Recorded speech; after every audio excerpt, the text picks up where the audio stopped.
Bonjour à toutes et à tous, bon réveil matinal, bienvenue ce Frais Matin, ce rendez-vous matinal d'information, d'analyse et de divertissement sur ESAE TV. J'espère que vous avez passé un excellent week-end en compagnie de nos différents programmes télé sur ESAE TV. À suivre d'un instant à l'autre la une des journaux, le bulletin matinal d'information, la page des sports, la définition du jour, le prénom du jour, les trucs et astuces, les prévisions astrologiques, le panel de discussion, l'invité matinal et le spécial invité matinal. Pour l'invité matinal, je reçois pour vous Rachidi Ojo qui est là ce matin pour commenter la proposition de loi portant révision de la Constitution. Et l'invité spécial matinal de ce jour, c'est le professeur Nathaniel Kitty, qui est vice-président de la formation politique Les Démocrates. Il est également chef département en sciences politiques à l'Université d'Abomey-Calavi. Avec lui, on parlera de la crise qui secoue le parti politique d'opposition Les Démocrates et également de cette proposition de loi portant révision de la Constitution. Chers amis internautes, sans discourir, juste après l'instant pub, on se retrouve pour la une des journaux.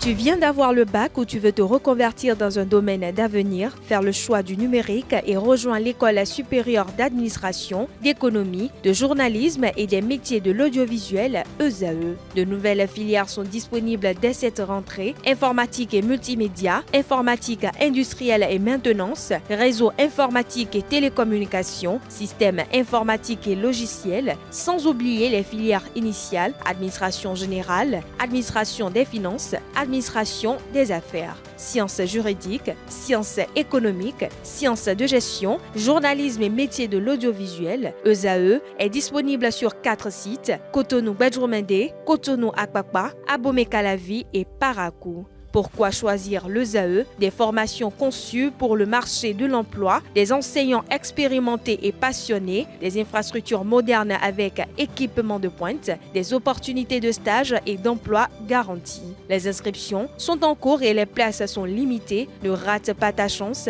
donne vie à tes ambitions avec l'ESAE. Contacte-nous vite par appel ou par WhatsApp au 01 98 98 14 00 ou via email scolarité@esae.bj et visite notre site web www.esae.bj. Ton futur commence maintenant avec l'ESAE. Tu investis dans un avenir professionnel, concret et sécurisé. ESAE, l'excellence à un nom.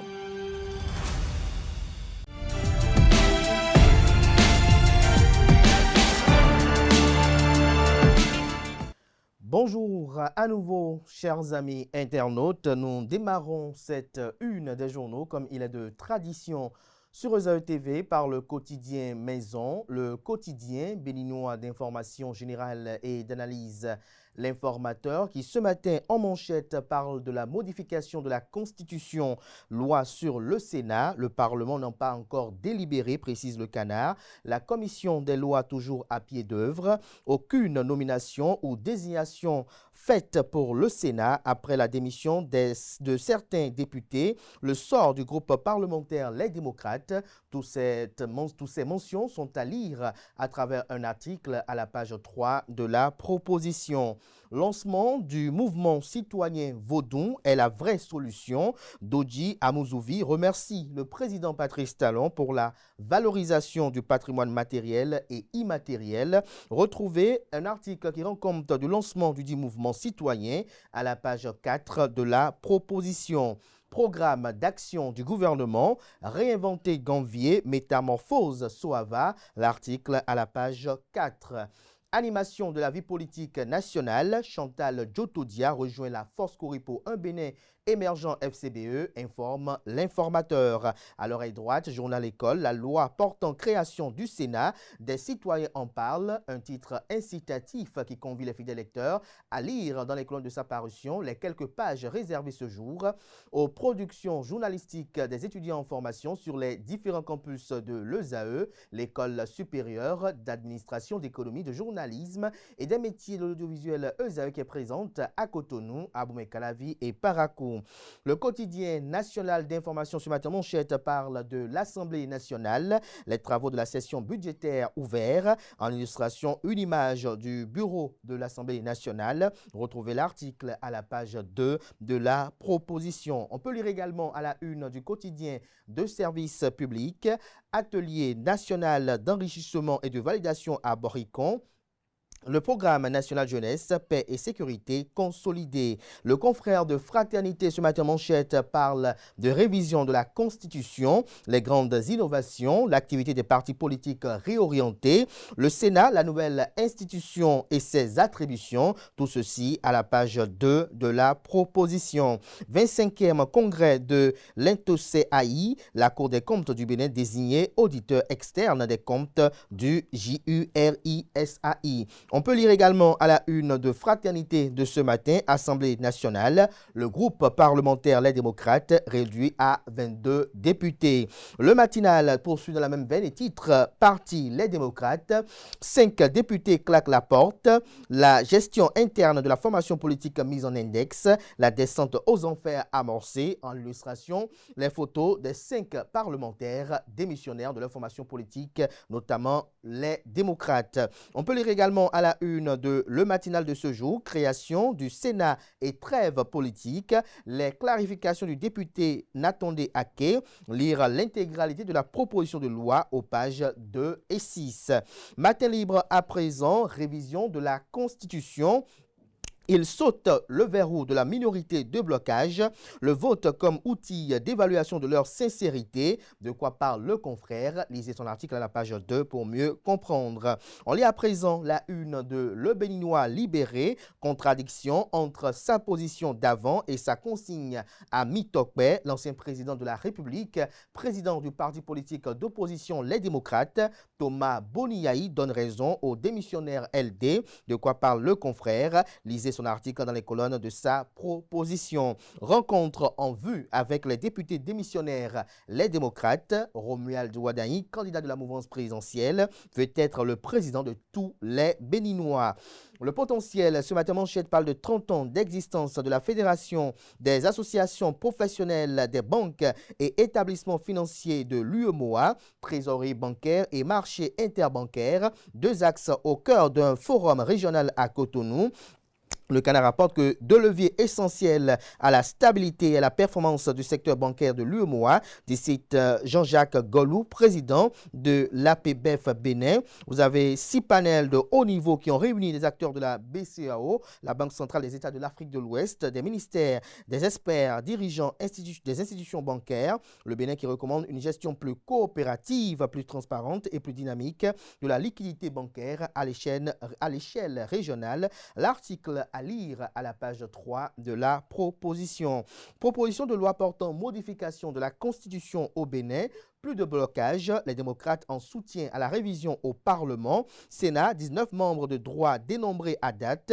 Liste nominative des personnalités. 3 anciens présidents de la République. 5 anciens présidents du Parlement. 5 de la Cour constitutionnelle. Et 6 chefs d'état-major des forces de défense et de sécurité en fonction. Attention, pas d'amalgame. Les anciens chefs d'état-major généraux des armées ne sont pas concernés par la proposition de loi. De quoi parle le Canard? Lisez son article à la page 5 pour mieux comprendre.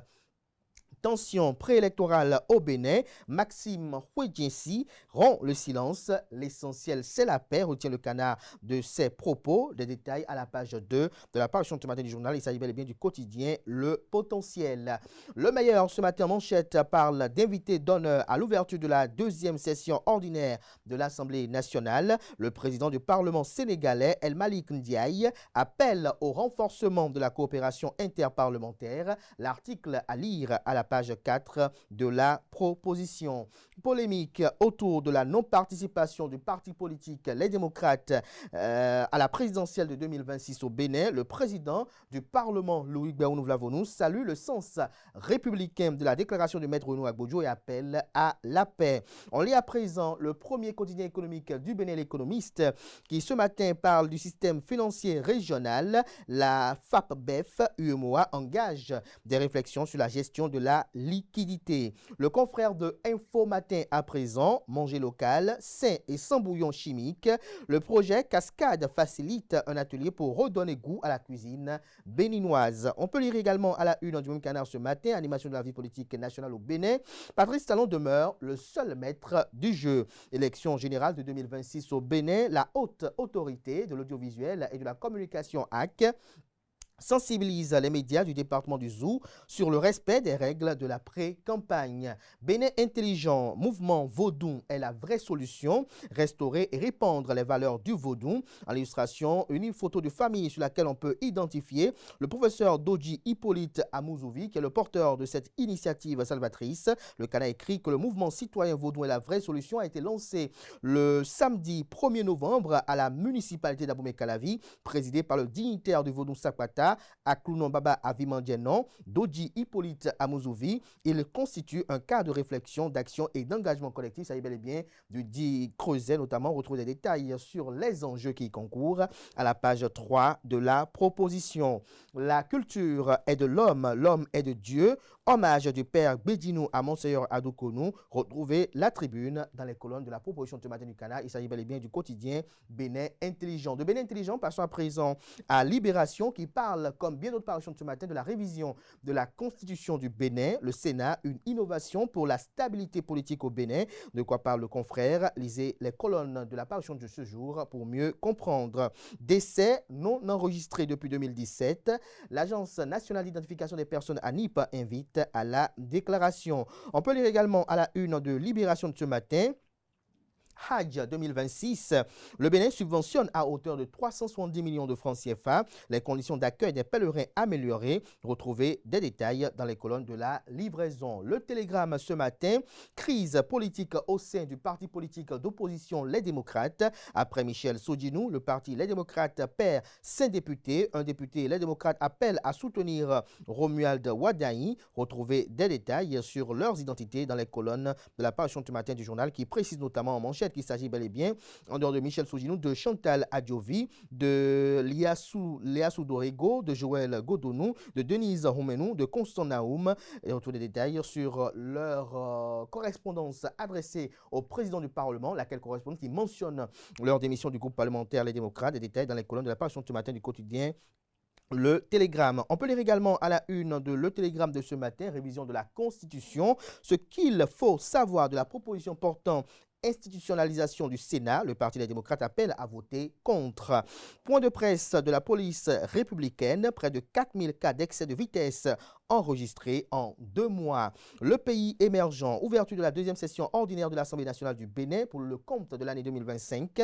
Le président de la dite institution, Louis Béounou-Vlavonou, salue l'appel à la paix et à la non-violence du candidat Les Démocrates recalé, Maître Renaud Agbodjo. Aussi a-t-il exhorté ses collègues parlementaires à garder la tête froide, la parole juste et le cœur ouvert. Le patron du Parlement béninois invite à l'unité africaine et à la promotion de la paix. Le quotidien Les 4 vérités, quant à lui, ce matin parle de l'affaire retrait-parrainage du duo présidentiel du parti politique Les Démocrates.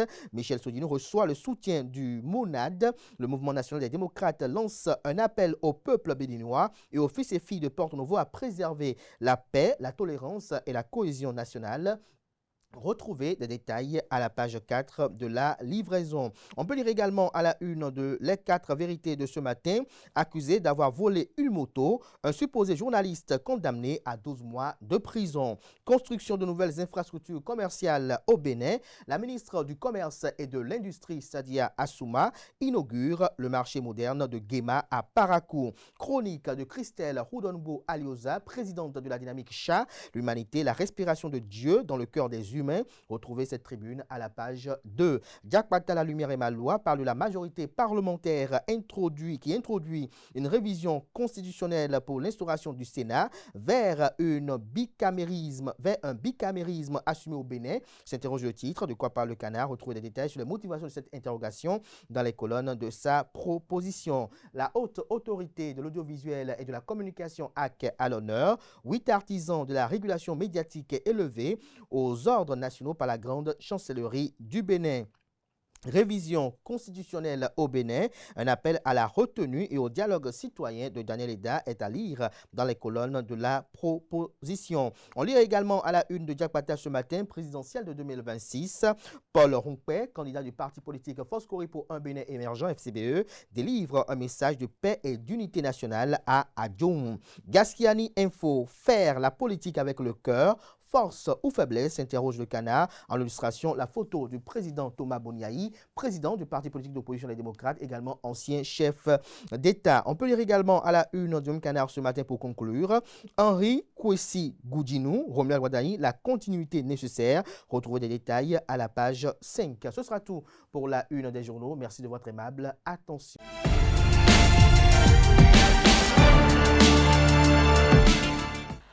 Amis internautes, bonjour et bienvenue dans ce bulletin matinal d'information. Le candidat de la mouvance présidentielle, Romuald Wardani, tiendra ce lundi 3 novembre 2025 une séance d'échange et de travail avec les députés récemment démissionnaires du parti politique Les Démocrates. Les 5 députés ayant quitté la formation de Boniaï ont déjà justifié leur départ par des griefs liés à la gouvernance interne, une situation que la direction du parti a contesté. La rencontre annoncée survient au moment où la mouvance cherche à consolider ses alliances en vue des échéances électorales de 2026, tandis que les démissionnaires redéfinissent leur positionnement.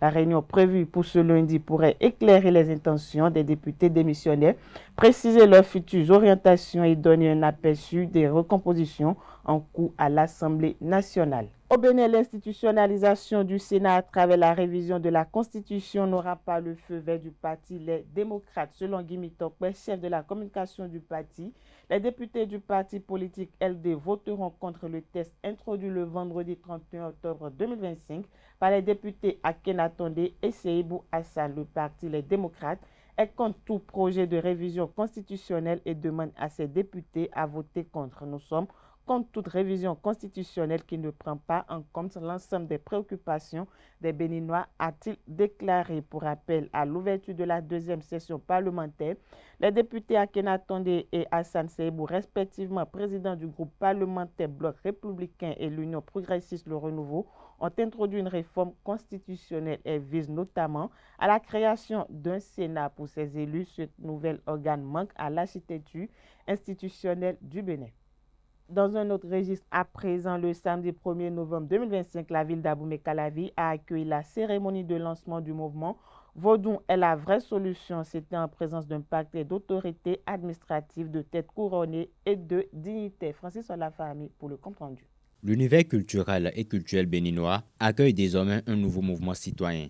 Il s'agit du mouvement Vodou est la vraie solution. L'objectif, réhabiliter l'héritage des ancêtres et déconstruire les préjugés associés au Vodou en se basant sur quelques domaines précis. La formation, la sensibilisation, la recherche, l'éducation, la publication. Nous défendons un certain nombre de valeurs, respect des traditions et des ancêtres, vérité, justice et harmonie, transmission intergénérationnelle du savoir, inclusion, dignité, reconnaissance culturelle, dialogue interculturel, dialogue interreligieux. Une cérémonie au cours de laquelle les autorités de la commune d'Abomey-Calavi ont témoigné leur soutien au mouvement et ont formulé des vœux de prospérité. Lorsque la thématique est arrivée, le maire Wandinou, Angelo Evaris, n'a pas du tout traîné les pas et dit ça c'est intéressant parce que ça s'inscrit directement dans la vision de cette 4e mandature qu'il a l'insigne honneur de diriger. Quelle est cette vision du point de vue culturel? Nous venons d'adopter le plan de développement communal 4e génération qui a mis un point d'honneur sur ce que c'est que la culture, son importance et notamment le principal vecteur, le vaudou. Occasion pour les présidents de ce mouvement de relever le bien fondé et remercier son initiateur.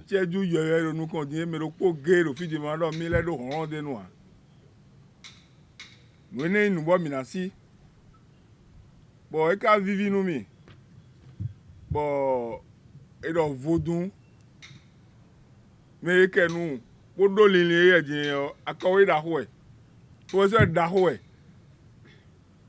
mais des boutons là, et là il y a quelqu'un bona moins d'eau, nous les quand on va dans des takpo à wakpo, à foko bidéméon, mais des bout, si l'aime au bédia.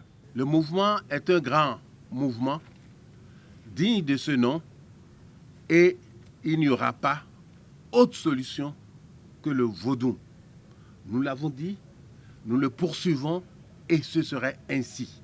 Au cours de cette cérémonie de lancement, une communication a été donnée sur l'importance de restaurer les cultures ancestrales. Les échanges portent également sur des stratégies à adopter pour étendre le mouvement et permettre son éclosion hors des frontières béninoises et africaines. Des actions ont été initiées, comme l'animation de différents programmes sur des médias privés et publics de la place. Ce n'est pas comme le trône de Guézo, que je vais garder comme ça pendant 120 ans ou pour l'éternité. Non, ces pratiques sont évolutives.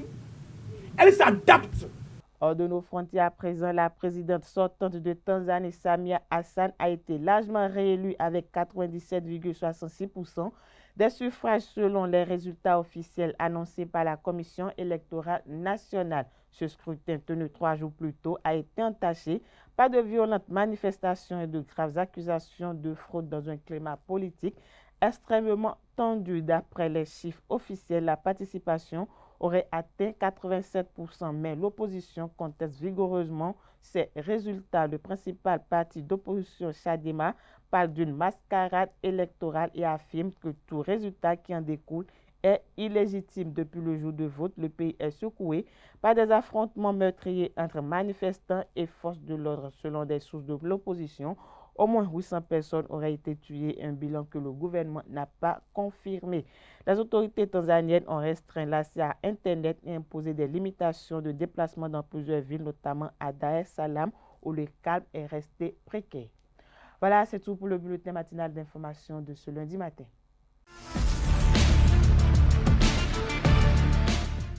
Amis internautes, bonjour. On démarre cette actualité sportive par une information liée à la Ligue 1 du Bénin. 5e match et 5e victoire de suite pour les Buffles du Borgou à domicile sur le stade municipal de Tcharo. Les Buffles ont reçu le Loto Popo pour le compte de la 6e journée de la Ligue 1 béninoise. Une rencontre qui s'est achevée par la victoire 1-0 des locaux. Suivez ici la réaction de Hubert Renfort, coach de cette formation des Buffles du Borgou, après la prestation de ses poulains. Il est au micro de Elvic Mbeto. Je pense qu'on commence aussi peut-être par accuser le coup parce que sur les 11 qui ont démarré, il y a au moins, je crois, 10 qui viennent de faire, je crois, 5 matchs, 5-90 minutes. À part Farouk qu'on chante très souvent, Mathieu aussi un peu en dedans.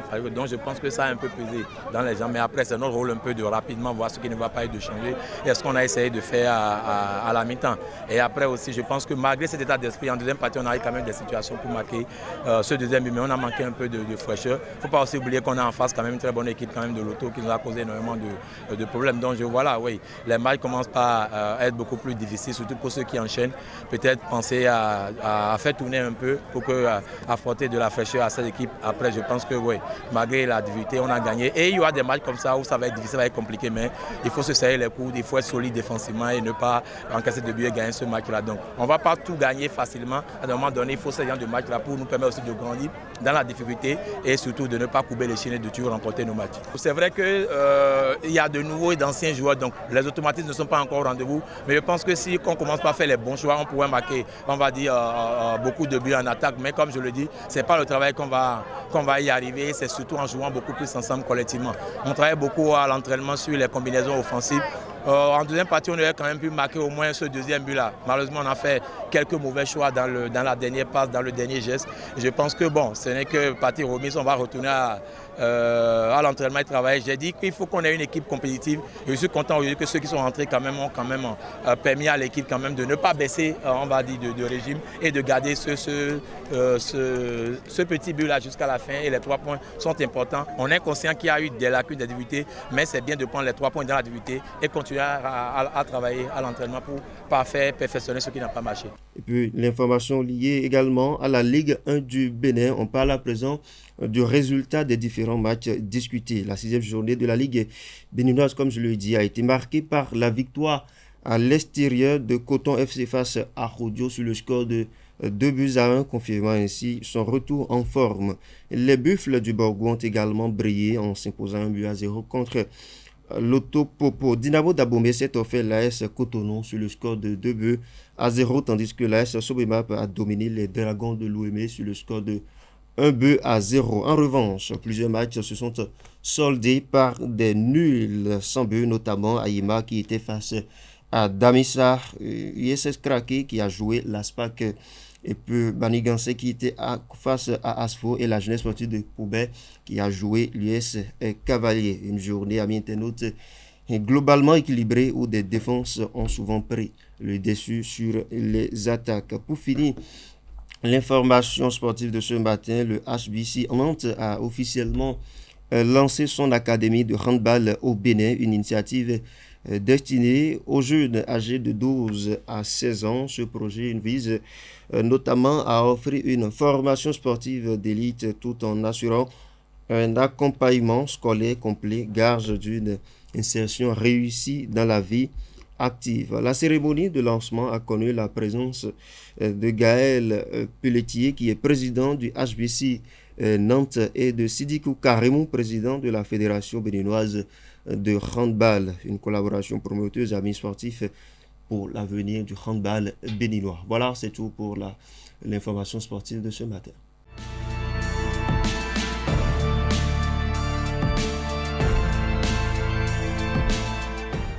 Mesdames et messieurs, bonjour. Heureuse de vous retrouver ce matin dans la définition du jour. Aujourd'hui, nous parlons de l'expression « revenu bredouille ». Revenu bredouille signifie revenir sans avoir obtenu ce que l'on espérait, échouer dans une entreprise ou encore ne rien rapporter après une tentative. En d'autres termes, on dit qu'une personne revient bredouille lorsqu'elle n'a pas réussi dans ce qu'elle voulait accomplir. L'expression vient du langage de la chasse au XVIIe siècle. Le mot bredouille désignait à l'époque un chasseur rentrant sans gibier. Par extension, on l'emploie aujourd'hui pour toute situation où quelqu'un échoue ou n'obtient pas les résultats. À titre d'exemple, après toute une journée de pêche, Pierre est revenu bredouille, pas un seul poisson dans son seau. Ou encore, malgré ses efforts pour obtenir le poste, elle est revenue bredouille de son entretien d'embauche. Et voilà, c'est tout pour la définition de ce matin. Merci de m'avoir suivi et à la prochaine.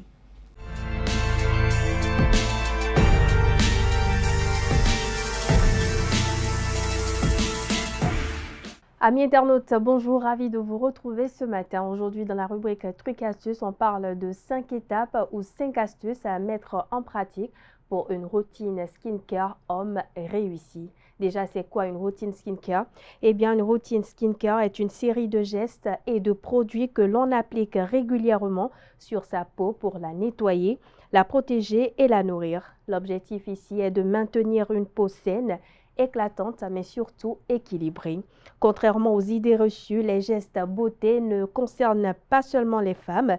Les rides, le vieillissement de la peau, la sécheresse, les taches, les cernes ou encore les poches et les imperfections concernent bel et bien aussi les femmes que les hommes. Et cela est même recommandé pour maintenir une peau saine. Même si les bases des soins de la peau sont universelles, il faut reconnaître que la peau des hommes présente certaines particularités.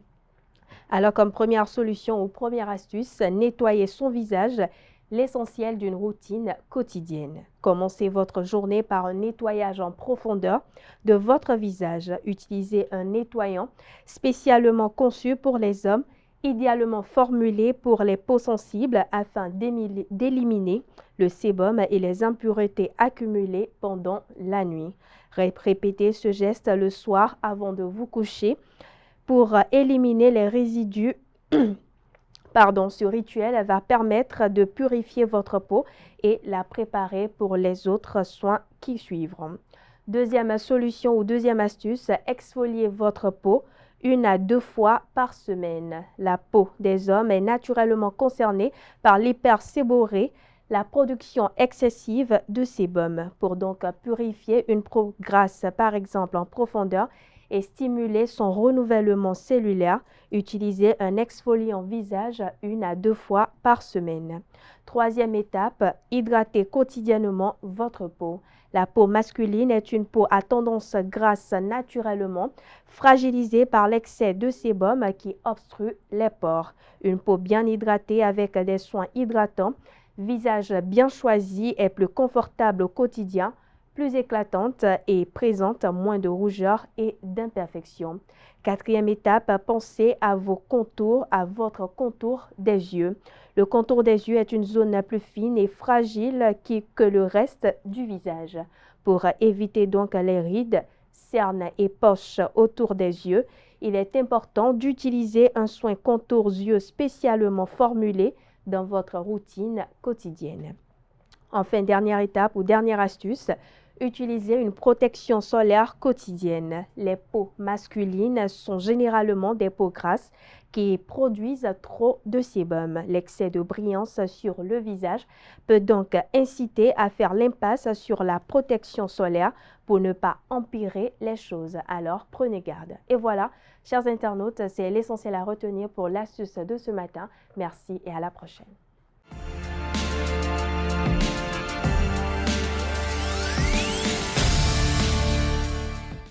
Amis internautes, bonjour et bienvenue dans la rubrique Le prénom du jour. Le prénom du jour est Hubert. D'origine germanique, il signifie esprit lumineux. Hubert, c'est quelqu'un de posé, loyal qui préfère la profondeur aux apparences.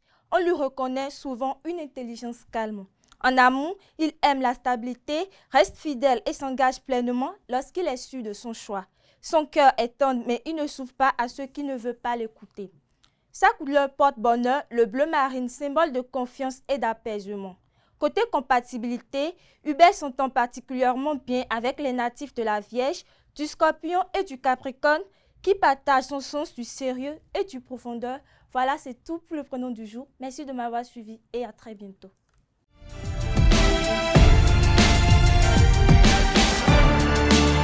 À toutes et à tous, bonjour et bienvenue dans les prévisions astrologiques de ce lundi. Indépendant Bélier, avec l'humour comme âme secrète, vous trouvez la parade à chaque tension et ça fait du bien à tout le monde. Passif, Taureau, vous qui aimez votre confort, vous pourriez gagner gros en sortant de votre bulle. Une attention envers un proche pourrait tout changer. Charmant Gémeaux, vous avez envie de foncer, mais les astres vous poussent à faire une pause. Non, courir partout n'est pas toujours une solution. Nostalgique Cancer, vous hésitez à dire oui ou non et finissez par sourire, ce qui résout tout. Comme quoi le charme vaut parfois plus qu'une décision. Audacieux Lion, un message inattendu pourrait réveiller de vieux souvenirs. Au lieu de sombrer dans la mélancolie, vous pourriez en rire. Sincère Vierge, vous avez coché enfin une tâche qui traînait depuis des semaines et vous sentez une joie disproportionnée, indécise. Balance, une rencontre insolite pourrait bouleverser votre routine. Une conversation banale pourrait se transformer en flirt. Charismatique Scorpion, quelqu'un vous demande un service et étonnamment vous acceptez sans négocier. Miracle astral ou bonté du jour. Spirituel Sagittaire, vous captez l'humeur des autres comme une éponge. Bonne nouvelle, tout de même, aujourd'hui l'ambiance est plutôt légère. Sur Capricorne, vous trouvez une solution pragmatique à un problème compliqué. Les astres vous regardent comme si vous aviez inventé le feu. Inventif Verseau, un imprévu pourrait pimenter votre journée. Riez-en. Inutile de perdre le contrôle. Subtil Poisson, pour finir, vous avez l'occasion de briller aujourd'hui. Attention à ne pas trop en demander, même le soleil a besoin de se coucher. Merci et c'est tout pour les prévisions astrologiques de ce jour.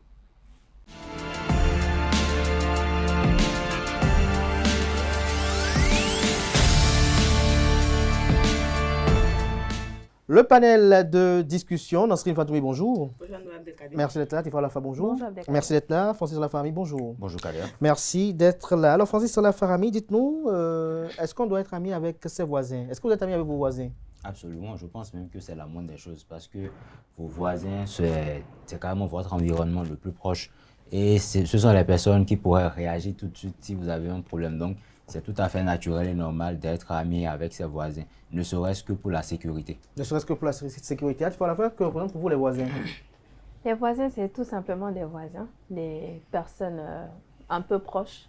Mon environnement immédiat, c'est des personnes avec qui je partage peut-être le même immeuble, le même lieu de résidence, mais ça ne va pas plus loin que ça. On ne va pas plus loin que ça. Nasrine Fatoumi, pour vous, c'est qui les voisins? Pour moi, les voisins, c'est comme la famille, on ne les choisit pas, mais être ami avec ses voisins, c'est pas fortement recommandé, mais il faut quand même tisser de bonnes relations. Des relations basées sur la sécurité, l'entraide. Sécurité, comment? Vous voulez acheter des coucous chez eux? Non, là, quand je parle de sécurité, peut-être vous n'êtes pas là, par exemple, et puis votre robinet. Ils deviennent votre gardien, c'est ça? Pourquoi pas? Vous avez Et quand ils ne sont pas là, vous accepterez aussi être gardien? Vice versa, ok. C'est pour ça que j'ai parlé de l'entraide. Donc, quand peut-être pas mes gars, vous avez laissé le robinet où vous êtes sorti, et puis l'eau a commencé par couler. Casser la porte et rentrer pour fermer le robinet, ça? Même si c'est pas. Peut-être c'est une cour. Vous voyez donc. Mais vous passez le coup de fil pour vous informer que vous avez oublié de fermer le robinet. Pourquoi pas? Pourquoi pas? C'est une idée. Francis Fahami, c'est une femme d'une relation d'entraide. Mais pour que l'entraide puisse exister, il faut quand même qu'il y ait de bonnes relations, une bonne communication. Communication honnête et sincère quand même. Exactement. Et c'est vrai que tout à l'heure, je disais qu'il faut être ami avec ses voisins, que c'est tout à fait naturel. Mais il faut avouer qu'il y a des voisins qui ne sont pas très chaleureux non plus. Ah bon, comment? Enfin, j'ai connu des voisins... qui venaient taper à toquer à votre porte tous les matins, c'est ça? Non, pas forcément. Mais qui venaient voir ce que vous avez préparé à manger? Oh non, pas du tout.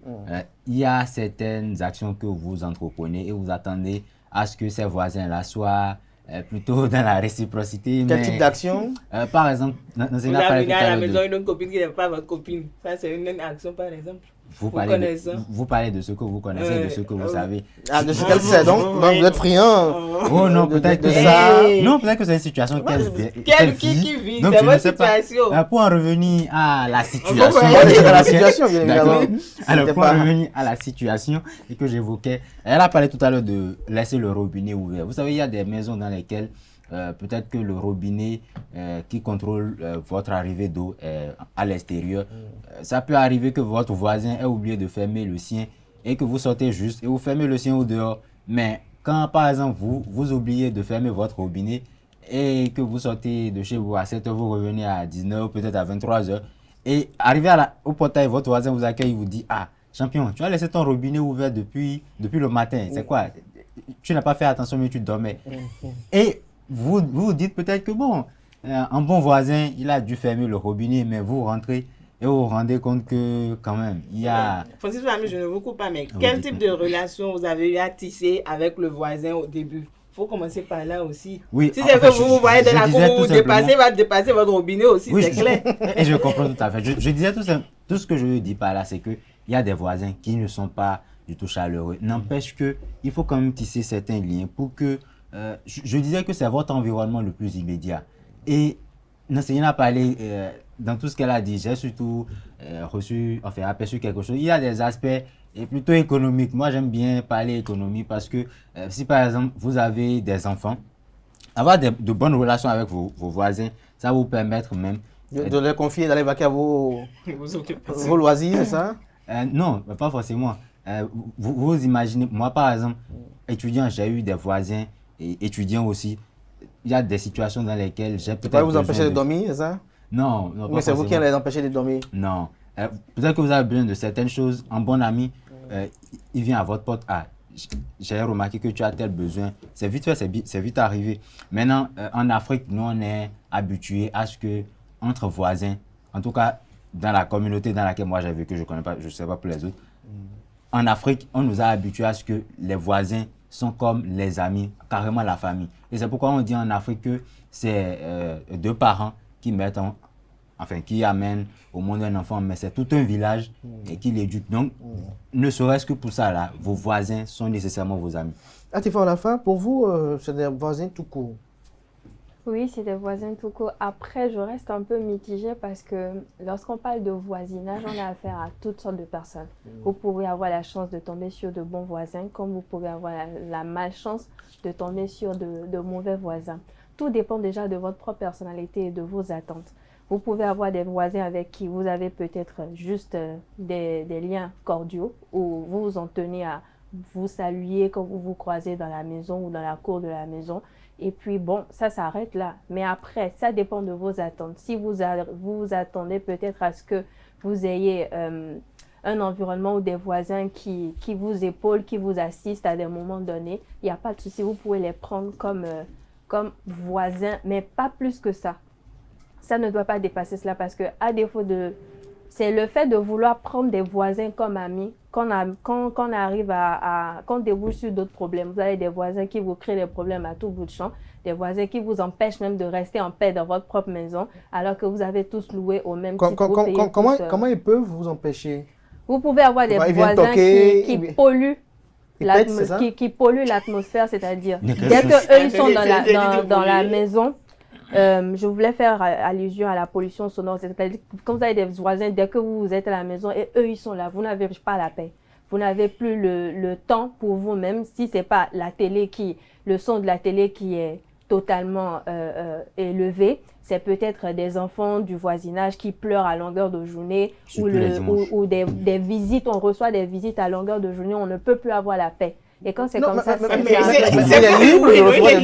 oui, mais lorsque vous êtes appelé à vivre en communauté, dans un lieu donné, il y a le respect mutuel. Non, mais c'est pas parce que vous payez aussi le loyer que vous devez déranger le voisinage. La moindre des choses... En quoi mes visites vous dérangent?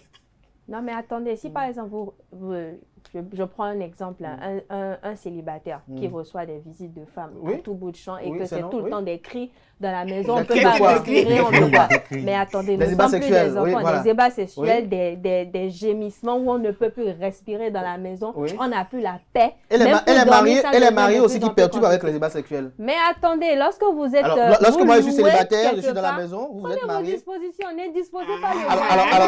Il y a aussi des mariés qui disposent des autres. Alors, moi je suis célibataire, je suis dans ma maison et nos murs sont mitoyens à votre chambre, vous êtes mariés et moi je dois vous écouter vous la nuit, mais vous n'avez pas mes Non, mais une chose est sûre, si je sens que mes bruits ou mes gémissements ou mes faits et gestes vous dérangent, vous me le notifiez. Comment je vais le notifier? Je prends mes dispositions. Comment ça se fait? Si par exemple j'ai un voisin qui me dérange par exemple avec ses visites ou avec ses ébats sexuels, je vais vers lui, je lui dis. Parce que moi-même je paye un loyer, moi-même je paye mes factures. Donc il n'y a pas, c'est pas le lieu où vous venez déranger ou fatiguer les gens. Non. Non, comment fatiguer? En quoi ma liberté à moi vous indispose? Moi, je suis célibataire, je reçois de la visite. Si mes visites parfois on échange et que les femmes donnent des cris, ça c'est notre débat. Mais en quoi ces échanges-là vous perturbez vous? Non, mais j'aurais aimé que vous soyez devant le fait accompli pour comprendre ce que je dis. Parce que vous avez de ces voisins. Franchement, c'est pas la peine. Mais mettez la musique. Maintenant, hormis ça, mais vous allez finir par vous casser les tympans. Mais si ça vous casse les tympans, il va se casser la bite aussi. Non, mais à un moment donné, il faut savoir se respecter. Mais déménager, il faut déménager alors. Pourquoi je vais déménager? C'est pas. Non, je ne vais pas à cause de cela déménager parce que nous sommes tous là au titre de locataires, au titre de voisins. Donc, ok, c'est pour ça que c'est le propriétaire qui faisait des bruits. J'ai le droit de le lui reprocher. Dans sa maison. Dans sa propre maison parce que je tant que dans les ébats sexuels, on ne tape pas votre mur. Dans l'expression des ébats sexuels. Pourquoi cela vous dérange? Non, mais vous savez, il y a des maisons. Il y a certaines maisons aujourd'hui, à Cotonou quand même, où quand elles sont construites, il y a des échos. Par exemple, lorsque le voisinage fait si j'ai un seul lit dans la chambre, je suis célibataire, j'ai un seul lit dans la chambre. Non, mais à un moment donné, il faut savoir, il y a le respect du voisinage. Sinon, pourquoi parfois quand dans le quartier, vous avez des voisins qui vous dérangent, il y en a qui vont faire des dénonciations anonymes, il y en a qui vont à... Lorsque vous, avec vos enfants, vous mettez à hurler, vos enfants se mettent à hurler dans la cour, se mettent à gratter ma moto, non, mais une chose ça, je fais comment de ça? Si moi, parce que vous, vos enfants grattent ma moto, je loue une maison et que j'ai des enfants où je sais que à n'importe quel moment, il peut avoir des bruits. Ils sont agités, ils sautent partout, ils sautent ma moto. Je prends mes dispositions pour. Je fais comment? J'éduque mes enfants en conséquence. Et lorsqu'ils montent je leur dis, il y a des voisins dans les maisons où vous le dites, ou quand ils sortent dans la terrasse ou dans la cour de la maison, ils savent que tel voisin là, faut pas aller vers sa voiture, tel voisin, faut pas aller vers sa moto, ou non, ne vous approchez carrément même pas de sa porte. Donc, quand c'est comme ça, chacun sait à quoi il s'en tient. Mais le problème, c'est qu'aujourd'hui, quand vous décidez même d'être proche des voisins, ils en abusent. C'est soit le voisin commence à venir vous demander des outils, peut-être passe-moi tes ustensiles de cuisine, ou passe-moi tel outil. Non, mais le problème, c'est qu'il y en a qui ont tendance à exagérer, alors qu'on n'est pas là. Nous tous, on se débrouille ici. Il faut mettre des limites vous-même. Si vous-même vous êtes trop jovial, Après, Voilà. tout dépend de vos voisins. Mais Franchement, ne prenez pas vos voisins comme des amis. Je le dis, et je parle souvent. Ça dépend de Ça dépend de la maison que vous allez louer. En fait, ça dépend de quelle amitié vous-même. Vous avez teasé au début que vous voulez louer dans la maison. Si par exemple, je considère mon voisin comme mon ami, il a beau faire ce bruit, si ça me dérange, le lendemain matin, je l'appelle de porte à porte. Bro, ce que tu fais là, essaie de prendre certaines dispositions. En quoi ça va vous perturber? Ça, c'est pour un voisin qui vous considère, qui a envie de vous écouter. Okay. Mais aussi, il y a une manière de l'approcher. Vous ne pouvez pas aller. Je comprends plutôt la réaction de Latifa quand elle disait que il faut que vous soyez sur le fait accompli. Il y a des voisins, exactement, c'est vrai, il y a des voisins, ils ne savent pas faire dans la mesure. Ils sont dans la démesure. Mais informez le propriétaire. Pourquoi vous voulez vous en prendre aux voisins? En fait, non, mais avant si on ne peut pas déjà régler le problème informer le propriétaire. Voilà. Le propriétaire ne pourra rien faire parce qu'à un moment donné, quelqu'un doit propriétaire de la maison. Il est propriétaire de la maison, il est libre. Il a beau être propriétaire de la maison, ça ne servira à rien de ne pas parler à votre voisin et d'aller directement parler au propriétaire. Parlez à votre voisin. Si on parle au propriétaire que déjà il a déjà reçu 2 plaintes, il est à même de lui donner un préavis. Mais n'empêche, parlez à votre voisin. Si vous en parlez à votre voisin et qu'il ne prend pas des dispositions... Comment je peux interdire à quelqu'un de jouir? Non, il ne s'agit pas de lui interdire. Demandez-lui simplement.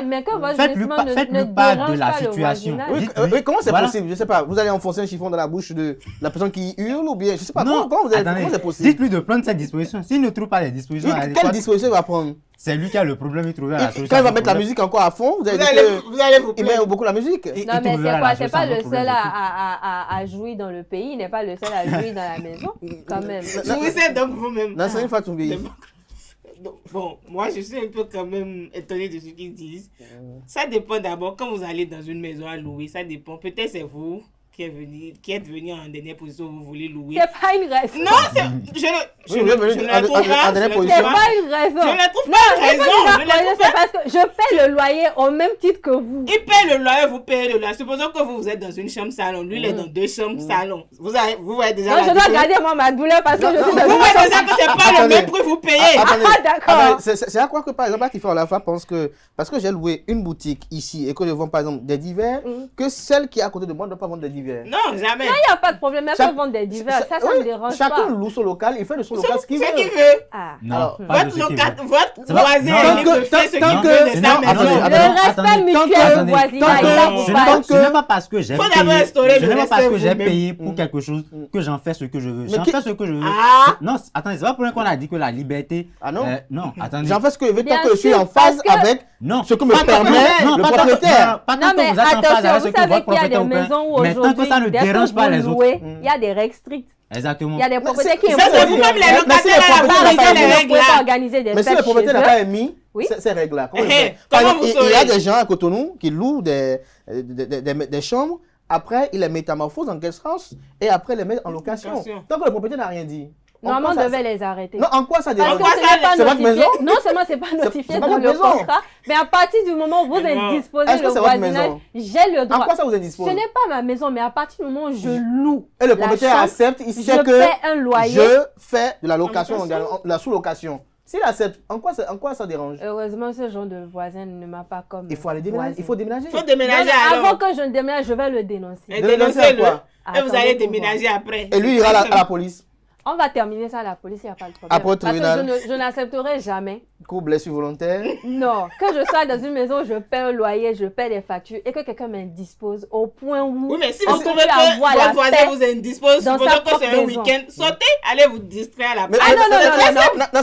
Si les 10 locataires qui rencontrent à la maison, vous êtes la seule personne qui pensait que les cris de la femme vous indisposent. Il faut déménager pour avoir la paix du cœur. Latifa, vous avez la réponse. Francis Farari, pour conclure. Pour conclure, je dirais tout simplement qu'on ne choisit pas ses voisins, mais on peut choisir d'en faire des amis parce que avoir des amis, ça aide toujours.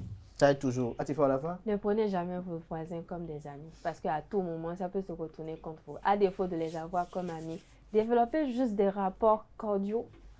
On se limite seulement aux relations. Bonjour, bonsoir. vous allez bien, ça s'arrête là. Parce que lorsque vous dites que vous ne voulez pas les prendre comme amis et que ça devient le contraire, vous amenez encore d'autres problèmes. C'est soit vous arrivez à un moment où vous n'arrivez plus à contrôler, peut-être la personne commence à vous solliciter pour des petits prêts, des petits aides ou aide-moi à retirer mon linge. Ça devient un corvée national, une corvée. C'est vraiment, c'est un bazar. C'est un bazar. Nasrine Fatoumbi? Bon, moi, je dirais ne pas prendre ses voisins comme un ennemi, pas amis non plus, mais entretenir de bonnes relations. Avec les voisins, il faut entretenir des relations de voisinage. De voisinage parce qu'on ne sait jamais, chers amis internautes, il peut arriver que vous avez besoin d'eux. Ils ne sont pas là par hasard. La prudence est de la placer sûrement parce que peut-être ils ont une mission accomplie dans votre vie, soit une leçon, soit un enseignement, soit également une amertume à vous infliger. Donc, à partir de ce moment-là, il faut savoir comment être avec les voisins, comment partager avec eux, comment rire avec eux.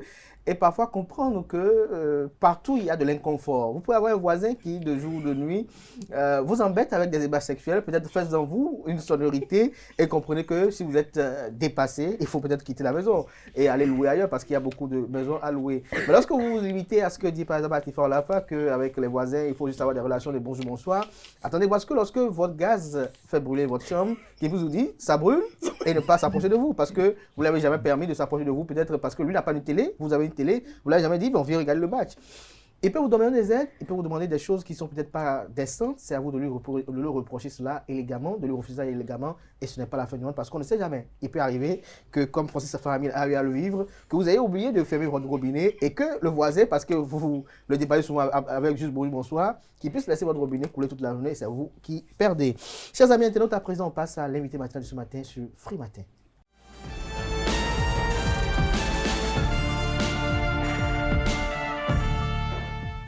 L'invité matinal de ce matin, ce Free Matin, je suis avec Rachidi Ojo. Bonjour. Bonjour, Abdelkader Achiro. Vous êtes consultant en politique publique et politique, mais ce matin, vous êtes là en tant que citoyen pour opiner sur cette proposition de loi portant révision de la Constitution. La première interrogation, c'est de savoir quelle en est la pertinence. Je trouve que cette proposition de révision de la Constitution est pertinente. Parce que pour une première fois, nous inscrivons au cœur d'une initiative de réforme constitutionnelle la préoccupation du développement. Vous savez, depuis 1990, même avec la Constitution du 11 décembre 1990 et même avec la révision qui est intervenue en 2019, nous nous sommes suffisamment occupés des questions des démocraties, de préservation des libertés, de préservation de la dignité humaine, des droits fondamentaux, ce qui est très bien, parce que on n'imagine pas une société au XXIe siècle sans ces éléments. Après, lorsque vous prenez la Constitution du 11 décembre 1990, au préambule, il est dit que nous avons fait le choix de l'état des droits, de la démocratie, de la préservation de la dignité humaine, des droits fondamentaux, comme conditions nécessaires au développement de chaque Béninoise et de chaque Béninois, que ce soit dans sa dimension temporelle, culturelle et spirituelle. Mais qu'est-ce qu'on fait pour préserver les acquis du développement? Qu'est-ce qu'on fait pour que nous ne soyons pas dans le perpétuel recommencement? Pour une fois, dans notre marche commune, en juin 2025, nous avons adopté la loi portant vision nationale du développement à l'horizon 2060. Et cette vision, elle est très claire. À l'horizon 2060, le Bénin est un pays de paix, de prospérité, de bonne gouvernance, de rayonnement culturel et international et de bien-être commun. Mais si nous n'essayons pas d'ancrer dans la Constitution, de sécuriser dans la Constitution la voie du développement que nous avons choisie, il est fort à parier que nous n'allons pas arriver à bon port. Et donc, lorsque vous prenez cette proposition qui est en étude aujourd'hui au Parlement, on pourra parler tout à l'heure donc de la nouvelle institution qui fait son entrée dans l'architecture institutionnelle de notre pays, mais vous verrez que l'on s'est montré beaucoup plus préoccupé par la sauvegarde et le renforcement des acquis de développement. C'est très important. En tendant le coup à la démocratie? Non, pas du tout. Justement parce que et la démocratie, et les libertés, et les droits fondamentaux, tout ceci doit concourir à la préservation des acquis du développement et au développement continu de notre pays. Mais lorsque vous faites le point depuis 1990, est-ce que vous avez le sentiment que c'est le cas? Vous avez le sentiment que chaque 10 ans, nous reprenons à zéro, nonobstant le fait que chaque président qui arrive au pouvoir essaie de faire ce qu'il peut, pose des actes, signe des réalisations, essaye de nous faire avancer, ne serait-ce que d'un pas ou de deux sur le chemin du développement, mais nous n'avons pas suffisamment imaginé de mécanismes pour sécuriser ces acquis, pour préserver ces acquis. Vous savez, ces dernières années, avec le président Patrice Talon, nous avons pu nous rendre compte que nous sommes capables de nous développer. Que nous sommes capables de nous développer au regard des acquis de développement.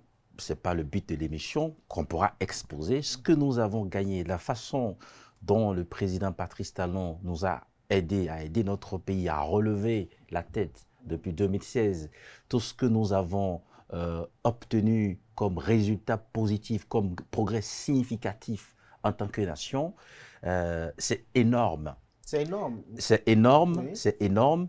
Et il est possible, il est même souhaitable que les prochains présidents de la République soient dans des très bonnes conditions, dans des conditions optimales pour faire davantage.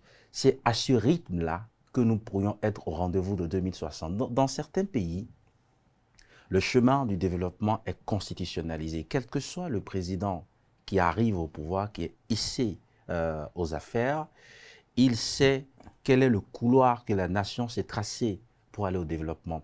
C'est quelque chose, pour notre vision nationale de développement, l'horizon 2060, nous avons fait l'option de la loi, mais avec cette initiative de révision de la Constitution où la préoccupation aussi c'est de sauvegarder, de renforcer les acquis du développement, je pense que à défaut de constitutionnaliser cette vision, nous avons quand même trouvé les moyens de faire en sorte que la marche vers cette vision ne soit pas chimérique.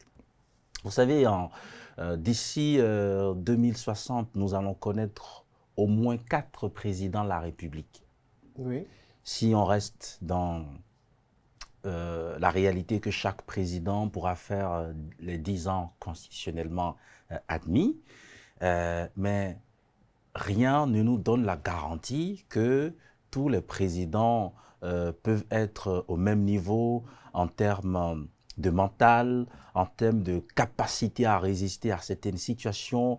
C'est pour ça qu'il faut que nous puissions inventer dans notre dispositif constitutionnel des mécanismes qui soient suffisants pour faire en sorte que tout ce qui empêche, tout ce qui participe à perturber l'action publique, une fois que nous avons désigné l'un d'entre nous pour gérer les affaires publiques, que nous puissions extirper ça de l'espace public. Et je pense que cette proposition de révision de la Constitution est une réponse à cette aspiration que je partage.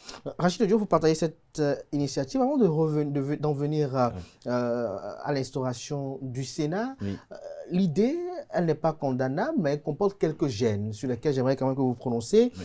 Le premier, c'est que cette révision de la Constitution intervient à un moment où les leviers sont actionnés déjà pour l'élection présidentielle de 2026. Oui. Le second gène, c'est qu'on s'interroge de savoir est-ce que nous sommes toujours en démocratie avec cette proposition de loi et ses critères. Et le troisième gène, c'est de savoir est-ce une volonté de Patrice Talon pour les Béninois ou, j'allais dire, un échange de volonté politique voulu avec un troisième mandat comme c'est ventilé sur les réseaux sociaux. Alors, première préoccupation, est-ce que c'est le moment, parce que vous dites que nous sommes en plein processus électoral pour désigner le futur président de la République? Je trouve que c'est le moment. C'est même dans de pareilles circonstances que l'on peut entreprendre et conduire de façon sereine une telle initiative.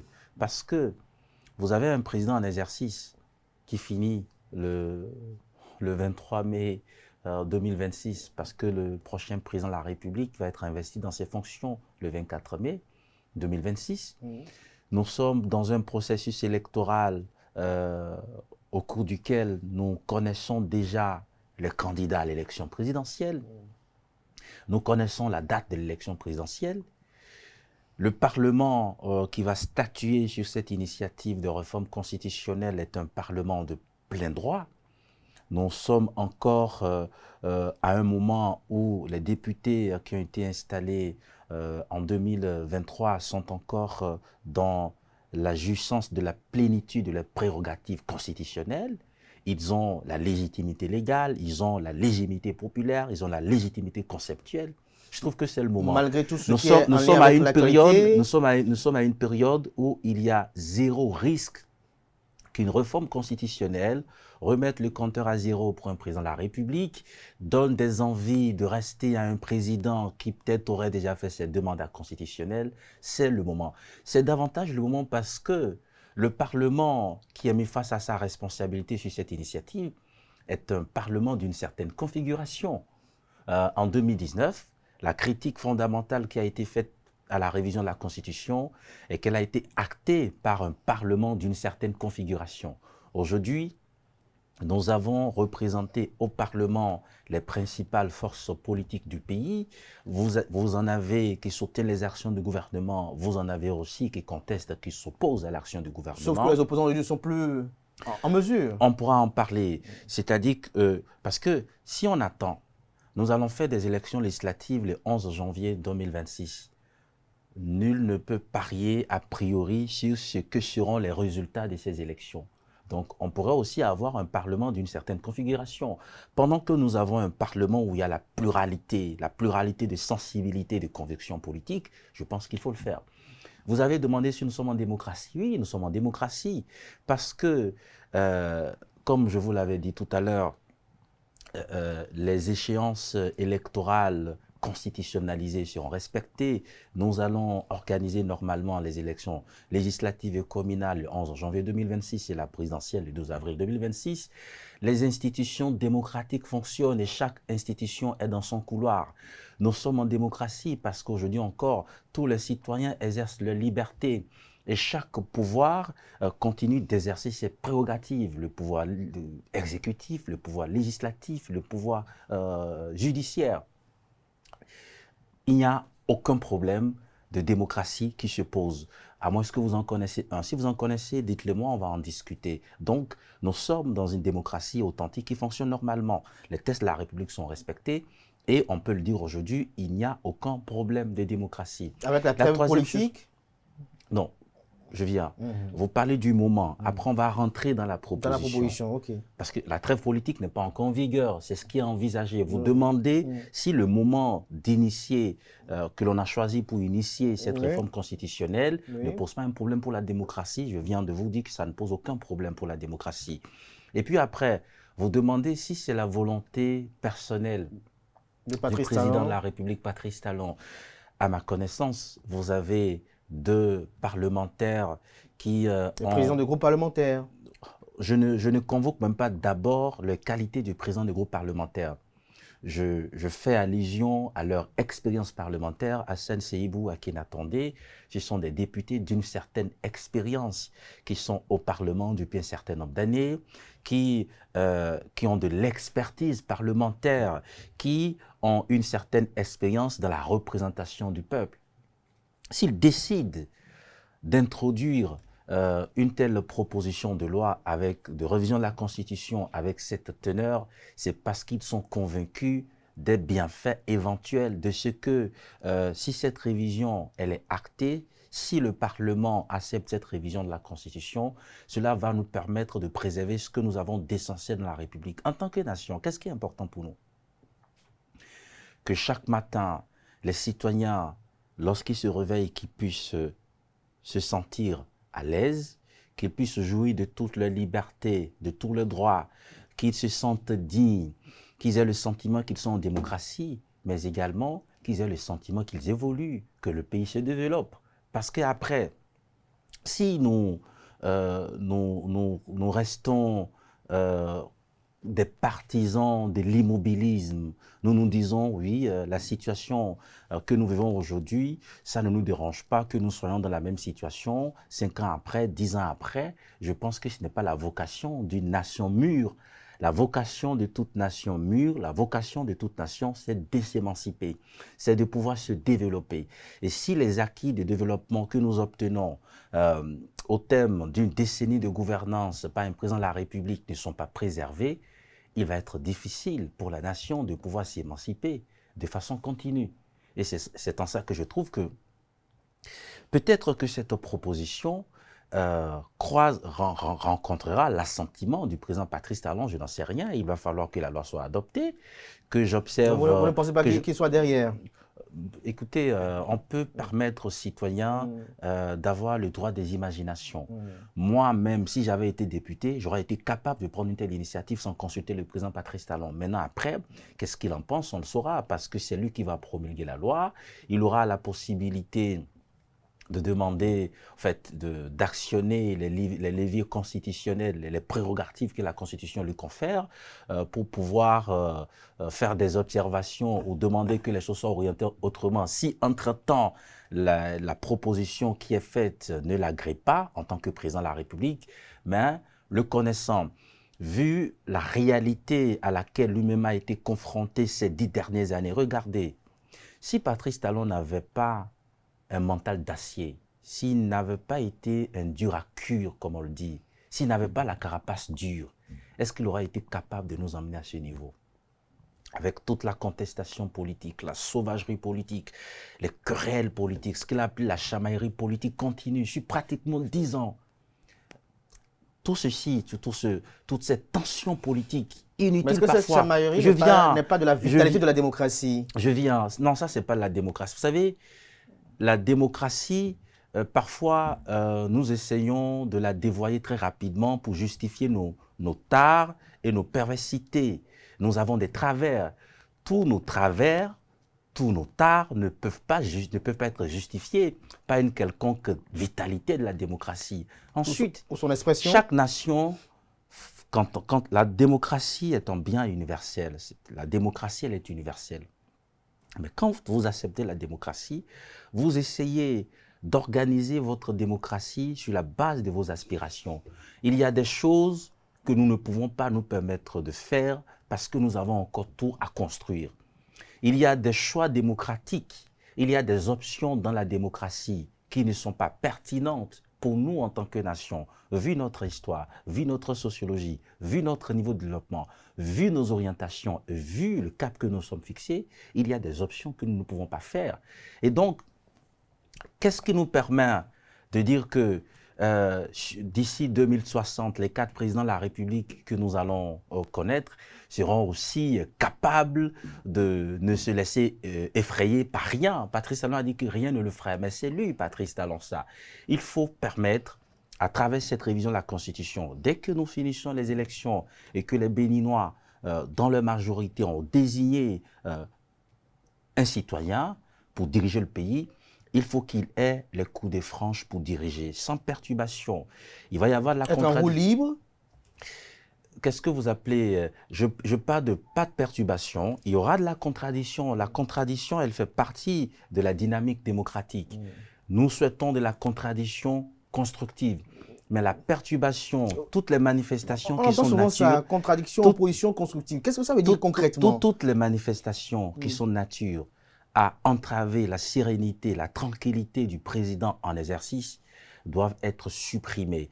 C'est à cette seule condition doivent être... Mais à quoi ça sert lorsque nous avons terminé les élections de continuer à vivre des manifestations politiques comme si sur un mandat de 5 ans, nous faisons des élections tous les jours. Si le président élu ne respecte pas ses promesses électorales, il est en train de conduire le pays dans le président élu a été élu. La fin de son mandat? Le président élu a été élu pour exercer le pouvoir d'État. Sans doute sur la base de promesses politiques, d'un projet des sociétés. Il faut le laisser travailler. Même s'il déraille? S'il pose des actes. Non, en fait, le déraillement, quel est l'instrument qui vous permet de mesurer le déraillement? Parce que ce que vous appelez déraillement, peut-être en tant qu'opposant politique ou en tant que citoyen, est exactement ce dont celui qui est aux affaires est convaincu pour faire notre bonheur. Donc, en ce moment, le déraillement devient relatif. Quand le président de la République est élu, il faut lui permettre de travailler dans des conditions optimales. Il faut lui permettre de déployer l'action publique avec une certaine garantie d'efficacité. La façon dont ça se passe depuis 1960 ne permet pas au chef d'État de travailler sereinement. Tous les présidents que nous avons connus jusqu'ici s'en sont plaints. De Nicéphore Dieudonné Soglo à Patrice Talon, en passant par Kérékou et Boni Yayi, il est même arrivé dans ce pays d'entendre un chef d'État dire « Mais laissez-moi gouverner, les élections sont terminées, attendez les prochaines élections pour aller soumettre votre projet de société aux Béninois. Des manifestations politiques tous les jours, la campagne est terminée, les élections sont terminées. » Et vous savez qui l'a dit? C'est le président Boni Yayi.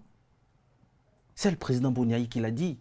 Et je pense qu'à un moment donné, il faut avoir le courage politique d'arrêter certaines choses. Ça ne pose aucun problème à la démocratie. Les débats publics, les débats politiques, l'animation de la vie politique se poursuit. C'est l'animation de la vie politique à finalité compétitive. C'est ça qui est suspendu. C'est ça qu'on appelle la trêve. Cette trêve, elle est nécessaire pour permettre à ceux qui sont aux affaires de se déployer. Regardez, si le président de la République doit prendre dans une journée de 24 heures, prendre 12 heures pour réfléchir à comment répliquer à des attaques politiques inutiles, à comment prendre sa part dans les chamailleries politiques. Il a peut-être 12 heures pour se concentrer sur les préoccupations de la nation. Or, nous l'avons élu pour qu'il consacre 24 heures d'une journée à régler nos problèmes. Nous avons des problèmes existentiels. Nous voulons avoir plus d'infrastructures, plus d'eau, plus d'électricité. Nous voulons lutter contre le chômage des jeunes. Nous voulons faire en sorte que les conditions de vie, la qualité de vie de l'ensemble de la nation s'améliore de façon qualitative. Il faut permettre au président de la République de se concentrer sur l'essentiel. Ça n'arrête pas les débats politiques, ça n'arrête pas les débats publics, ça n'arrête pas la démocratie. Ce que ça arrête, ce sont les querelles politiques inutiles, ce sont les tensions politiques inutiles. Vous ne pensez pas que parfois ces querelles-là, même le président de la République a donné le meilleur de lui-même pour défier ses adversaires, leur montrer qu'il est mieux qu'eux? Oui. Lorsque vous faites de la contradiction constructive, le président de la République, il ne travaille pas de façon mécanique, quelles que soient ses convictions. Même, est-ce que le président Patrice Talon n'a pas été capable, sans que même personne ne lui ait demandé, de se rétracter sur certaines décisions, de revenir sur certaines décisions, après s'être rendu compte que dans la mise en œuvre, la décision n'a pas produit l'effet escompté. Ça, c'est Patrice Talon. Peut-être un autre ne ferait pas pareil. Non, mais c'est pour ça que je dis qu'aucun président de la République n'a d'abord pour vocation à faire le malheur de son peuple. Aucun. Qui est-ce que nous élisons et qui aura pour ambition de ne pas développer notre pays? Alors, donc, derrière chaque décision que prend un gouvernement, derrière chaque décision, chaque choix social, politique, économique que fait un président de la République, il y a ses convictions et sa volonté de nous amener à un niveau. Maintenant, ceux qui ne sont pas au pouvoir peuvent penser le contraire, ils peuvent l'exprimer, mais pas de façon à faire croire qu'après les dernières élections, nous continuons de vivre des moments électoraux durant les 5 ans d'un mandat présidentiel. C'est pour ça qu'il est dit dans cette proposition qu'une fois les élections terminées, l'animation de la vie politique à finalité compétitive est suspendue. C'est une trêve que nous sollicitons, de sorte que cette trêve puisse être levée durant l'année précédente, l'année électorale. Donc, un président qui a un mandat de 5 ans, vous lui laissez 4 ans pour qu'il travaille, pour qu'il déploie son action politique, sans entrave, sans inimitié, sans perturbation, sans perturbation. Sans perturbation. Cette perturbation, je vous dis, tous les présidents de la République ont connu ça. Le président Soglo, le grand maçon. Mais les perturbations politiques ne lui ont pas permis de nous emmener là où il aurait pu nous emmener. C'est pareil pour les autres présidents. Je vous dis, si le président Patrice Talon a pu surmonter ces perturbations, c'est parce qu'il est habité par un certain esprit. Vous savez, lorsque vous avez eu le parcours qu'il a eu, un ancien chef d'entreprise qui a a l'habitude de faire face à des rivalités, à des adversités qui ne pardonnent pas dans le monde des affaires, ce n'est pas à lui que vous allez faire peur sur le terrain politique. Le président Patrice Talon, quelqu'un d'autre à sa place, aurait pu nous abandonner depuis. Parce que parfois, la pression politique, les querelles politiques, ce que j'appelle la sauvagerie politique, est tellement intense qu'à un moment donné, vous avez même pitié du président de la République. Vous avez même peur qu'il lâche prise. Vous avez même peur qu'il vous abandonne. Vous avez pitié de qui par le passé? Non, mais c'est ça que je dis. C'est-à-dire à des moments de tous, moi. Il est arrivé des moments... Vous avez pitié de Boni Yayi à des moments donnés? Il a eu des moments... Oui, il a eu des moments où j'ai eu pitié du président Boni Yayi. Le jour où il dit, mais laissez-moi travailler. Laissez-moi gouverner. Les Béninois ont voté pour moi du nord au sud, de l'est à l'ouest. Les élections sont terminées. J'ai un mandat de 5 ans. Vous me perturbez tous les jours. C'est lui qui l'a dit. J'ai eu pitié de lui. Davantage, j'ai eu pitié du président Patrice Talon lorsque, à l'occasion d'une visite de nos forces de défense et de sécurité au niveau donc de la caserne de Dessa, il sollicitait que nous puissions mettre une trêve à la chamaillerie politique pour pouvoir faire face aux grandes préoccupations de la nation. Ça suppose que ça le perturbe. Ça le perturbe. Et si malgré ça l'épuise. Et si malgré ça, il a pu produire ce résultat, nous ne pouvons pas penser que les 35 prochaines années qui nous séparent de 2060, que nous aurons toujours des présidents de la carapace de Patrice Talon. À un moment donné, le président Boni Yayi a dû lâcher prise. Il est rentré dans des compromissions, même dès 2006. Le président Boni Yayi était parti en 2006 pour réaliser des choses formidables. Mais très tôt, les querelles politiques, la sauvagerie politique, les chantages politiques l'ont amené à se soustraire de sa responsabilité, de sa mission et à rentrer dans des compromissions politiques. Et des compromissions en compromission, l'action politique, l'action publique est devenue inefficace et il n'y a plus de résultats. Alors aujourd'hui, Rachid Djoudjo, dites-nous, quelle est votre appréciation de la création du Sénat et de sa composition? Il faut percevoir le Sénat comme le gardien du temple des acquis du développement. C'est pour ça que dans cette proposition, quand on a voulu énumérer la mission et les attributions de cette institution, on a dit que le Sénat concourt à la sauvegarde et au renforcement des acquis de développement. Les acquis de développement, nous avons besoin d'un temple qui puisse être gardé par certaines personnalités. Aujourd'hui, la Cour constitutionnelle est comme le gardien du temple de la démocratie, des droits de l'homme, de nos libertés, mais nous avons aussi besoin d'un gardien de temple des acquis du développement. Et le Sénat est ce gardien du temple des acquis du développement.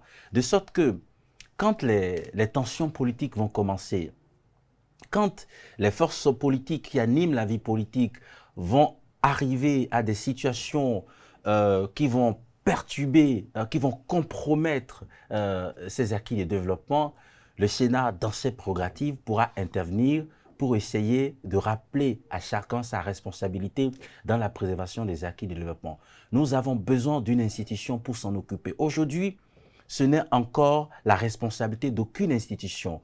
C'est le gardien du temple des acquis du développement. Bien évidemment, il y a d'autres attributions sur lesquelles on peut revenir, si vous le voulez bien, mais il faut voir le Sénat, rien que de par sa composition, parce qu'on a dit, vous avez une idée à peu près de la proposition qui est faite. Rappelez la composition à nos amis internautes. Alors, les anciens présidents de la République, les anciens présidents de l'Assemblée nationale, les anciens présidents de la Cour constitutionnelle et les anciens chefs d'état-major des forces de défense et de sécurité. Il n'y a pas la Cour suprême. En plus de ça, il peut y avoir des amendements.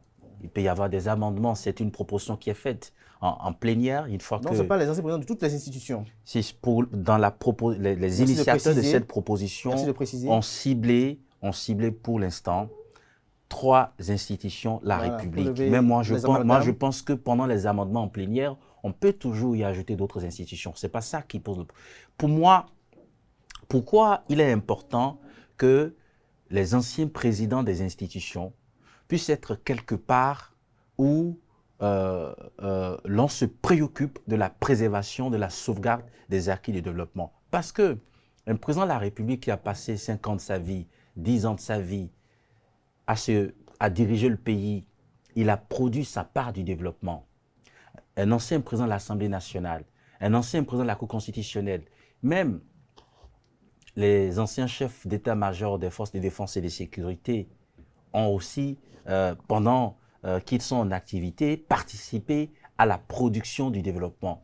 Il est normal qu'aujourd'hui, on puisse les regrouper de façon formelle dans une institution pour leur dire « Votre rôle, c'est de faire en sorte que ce que vous avez passé votre carrière politique à bâtir, il faut vous assurer que c'est préservé. » Vous savez, c'est dérangeant que l'on passe 10 ans, 15 ans, 20 ans de sa vie à produire un idéal, à produire des résultats, et que parce que vous êtes à la retraite, vous soyez obligé de rester les bras croisés et de regarder ce que vous avez produit se dégrader, se détériorer. Il faut que nous puissions arrêter ça. Achille, j'ai quand même une question, une préoccupation. Si ce Sénat avait existé avant 2016, est-ce que vous pensez que Patrice Talon aurait pu être là aujourd'hui? Imaginez un Sénat composé de Robert Dossou, de Théodore Olo, de Ousmane Batoko. Est-ce que s'il y avait un Sénat composé de ceux-là, il aurait permis à Patrice Talon d'aller là où il est arrivé aujourd'hui? Patrice Talon aurait même pu produire davantage de résultats. Parce que toutes les perturbations politiques, toutes les querelles politiques à vocation de compétition électorale, alors qu'on n'était plus en période électorale, ce Sénat, avec les personnalités qui y siègent, aurait été capable d'agir en tant qu'institution de la République en vertu des pouvoirs qui lui sont conférés pour faire arrêter certaines choses. Ça aurait même pu permettre de créer davantage de conditions au président en exercice, au président Patrice Talon, de produire plus de résultats. Vous savez, le président a des regrets par rapport à un certain nombre de choses qu'il n'a pas pu faire. Mais les facteurs explicatifs aussi de ces exploits manqués se trouvent dans le fait qu'à un moment donné, je suis sûr qu'il a dû tout arrêter aussi pour se concentrer sur comment répondre à des attaques politiques. Parce que même si vous ne répondez pas une fois, 2 fois, une 3e fois, vous serez tenté de répondre. Vous serez tenté aussi de vous organiser pour que les querelles politiques qui font souvent le lit à la désinformation, qui font le lit à la déstabilisation dans une certaine mesure de l'action gouvernementale, vous pourriez être en mesure de faire de produire davantage de résultats si vous n'êtes pas confronté à tous ces problèmes. Donc, comme vous le dites, si en 2016, ce Sénat avait existé, il est très clair que le président Patrice Talon aurait été capable de faire davantage. Est-ce que vous pensez que les membres de ce Sénat-là pourront partager les mêmes visions de développement pour le pays? Alors, il ne s'agit pas pour eux d'avoir une vision de développement. Il y a des acquis. Même la vision politique? Non, il ne s'agit pas pour eux d'avoir une vision politique. C'est ça qu'il faut comprendre. Il s'agit pour eux de participer à la préservation des acquis de développement, de concilier les positions. Pour concilier des positions politiques, on n'a pas besoin d'avoir de vision. Il y a un gouvernement qui est en exercice, vous avez des forces politiques, alors que nous ne sommes plus en période électorale, qui s'affrontent. On n'a pas besoin d'avoir une quelconque vision avant d'être capable de concilier les positions. Ensuite, je peux peut-être faire l'effort de trouver des situations où il va être question que les membres de cette institution soient appelés à avoir une même vision politique, parce qu'il est dit qu'il est proposé que le Sénat délibère a priori sur les initiatives de loi à caractère politique et toutes les lois qui intéressent la défense, la sécurité et les finances publiques. Alors, pour la défense, pour la sécurité, vous avez quelque part où vous avez des anciens chefs d'état-major des forces de défense et de sécurité qui sont des praticiens des questions de sécurité et de défense. Je ne pense pas qu'il soit normal d'espérer de quelques divergences que ce soit.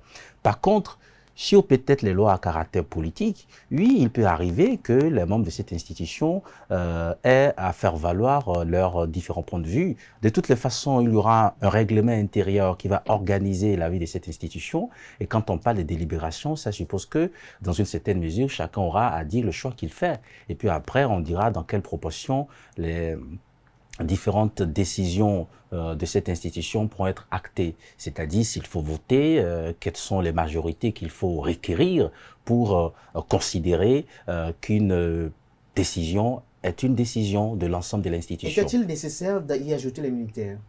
Ah oui, parce qu'il n'y a pas de développement de façon durable sans la sécurité et sans la défense. Quand nous avons fait la révision de la Constitution de 2019, nous avons déjà eu l'ingénieuse idée, comme l'ont déjà fait de grands pays avant nous, d'insérer dans la Constitution le Conseil de sécurité nationale. Nous on l'a appelé le Conseil national de sécurité, le Conseil national de renseignement.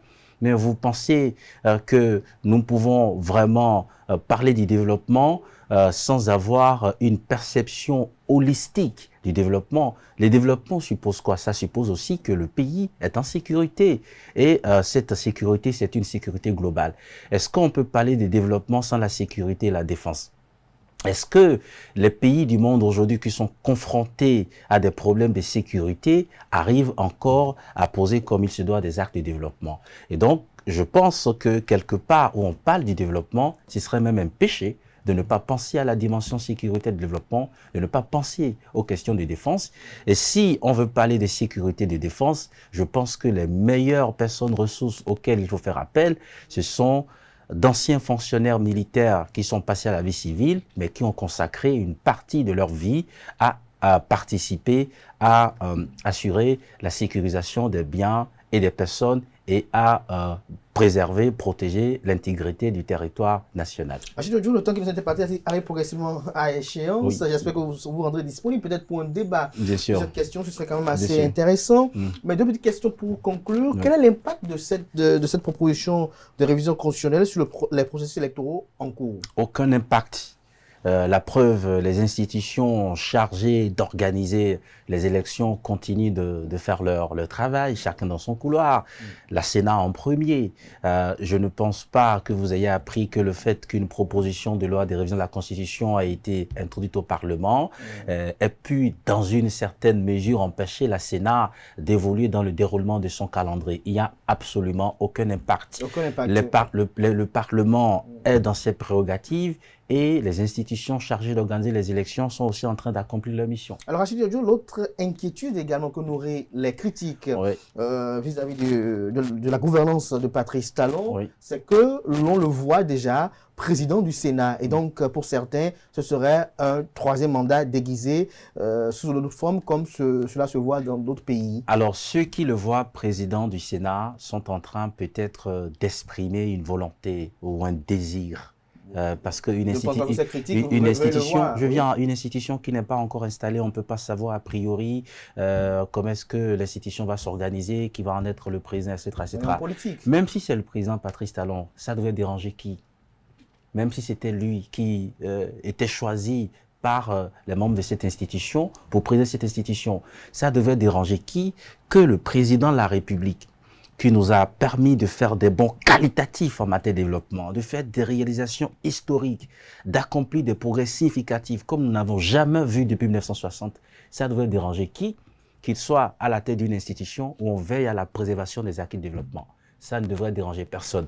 Alors, la loi constitutionnelle n'est pas encore actée.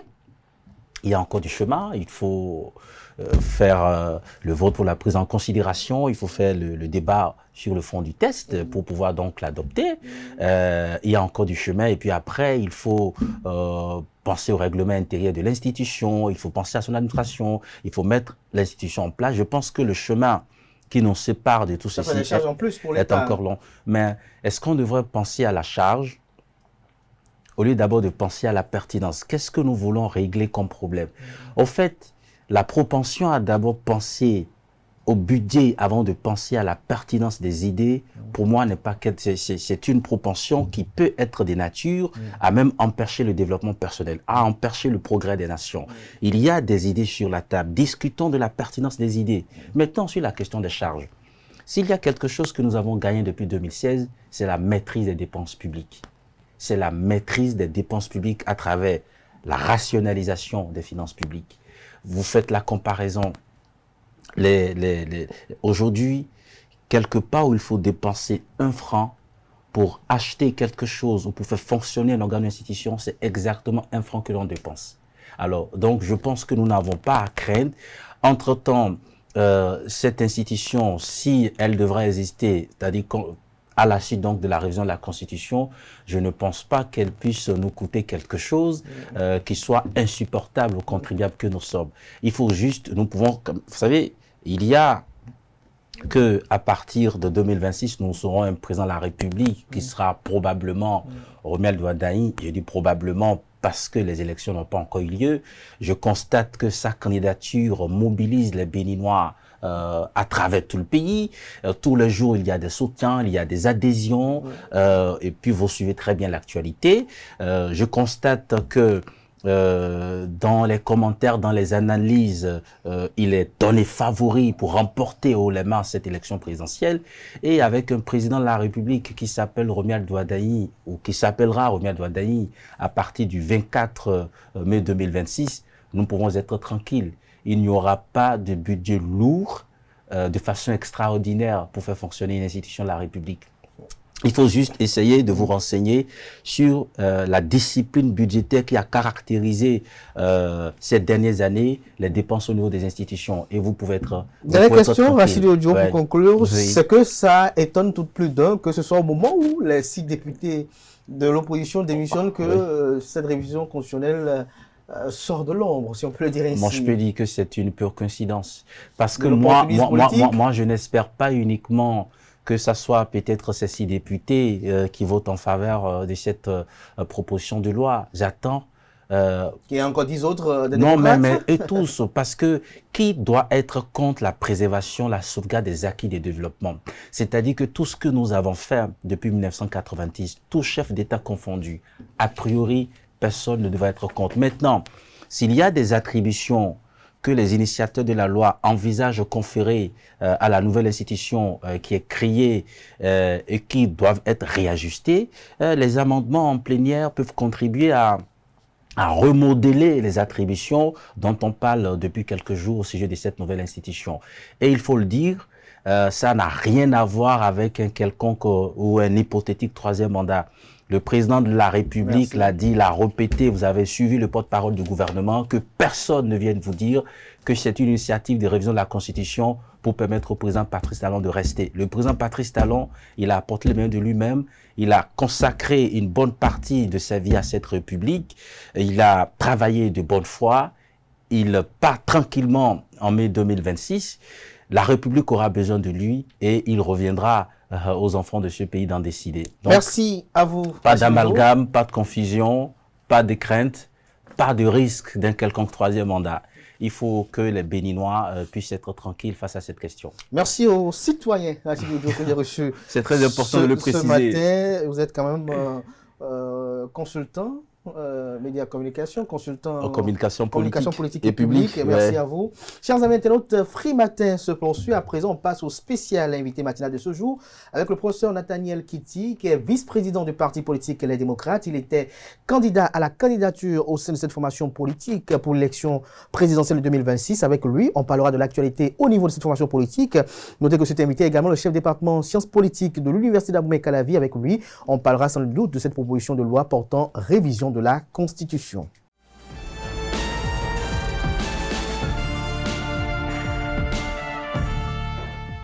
Le spécial invité matinal de ce jour, professeur Nathaniel Kitty, bonjour. Bonjour, monsieur le journaliste. Vous êtes vice-président du parti politique Les Démocrates. Vous avez été candidat à la candidature au sein de cette formation politique pour l'élection présidentielle de 2026. Vous êtes le chef département sciences politiques de l'Université d'Abomey-Calavi. Merci d'être avec nous ce jour pour nous donner votre opinion sur la crise que traverse votre formation politique, également cette proposition de loi portant révision de la Constitution qui est sur la table des députés au Parlement. Alors, d'entrée de jeu, au niveau du parti politique Les Démocrates, dites-nous comment vous êtes sorti de cet appel à candidature. Oh, mais moi, je vous remercie d'abord de m'avoir invité pour échanger sur la situation qui prévaut actuellement au sein de notre parti politique. Ce que vous demandez, comment je suis sorti de cette candidature au choix du parti. Bon, Je pense que... On avait noté quand même que vous étiez quand même très déterminé à être... Oui, j'étais déterminé à être celui qui va porter les couleurs du parti à l'élection présidentielle. Et je pense que j'ai adhéré au processus. Et puis, le Conseil national a décidé des candidats. Et donc, en tant que militant, membre fondateur du parti, j'ai adhéré au choix du Conseil national. Tout s'est passé dans la transparence? Je pense que tout s'est bien passé. Et puis, il y a eu quelques contestations qui ont fait l'objet de débats pendant le Conseil national. Et puis, le Conseil national s'est prononcé. Est-ce que Maître Renaud Agbodjo a été imposé? Je ne pense pas. Je ne pense pas parce que moi, j'apprends beaucoup de choses sur le choix de Maître Renaud Agbodjo. Nous avions mis en place une commission. Et cette commission a été structurée. Et cette commission a fait l'appel à candidature et a déterminé les conditions qu'il fallait remplir. Maître Agbodjo a déposé sa candidature. La commission a déterminé les modalités de choix du candidat.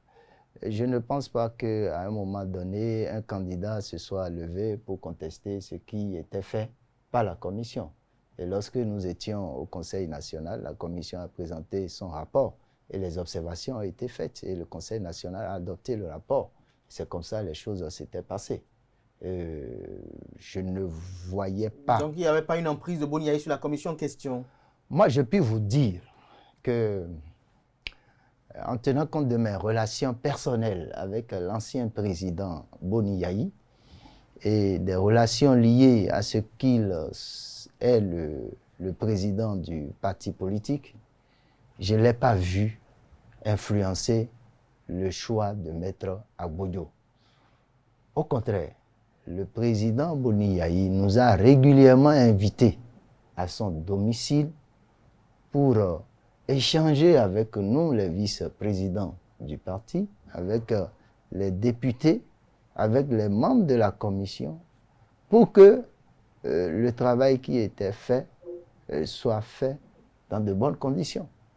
Je ne l'ai pas vu manipuler quoi que ce soit dans le travail final. Il est venu au siège le jour du Conseil national.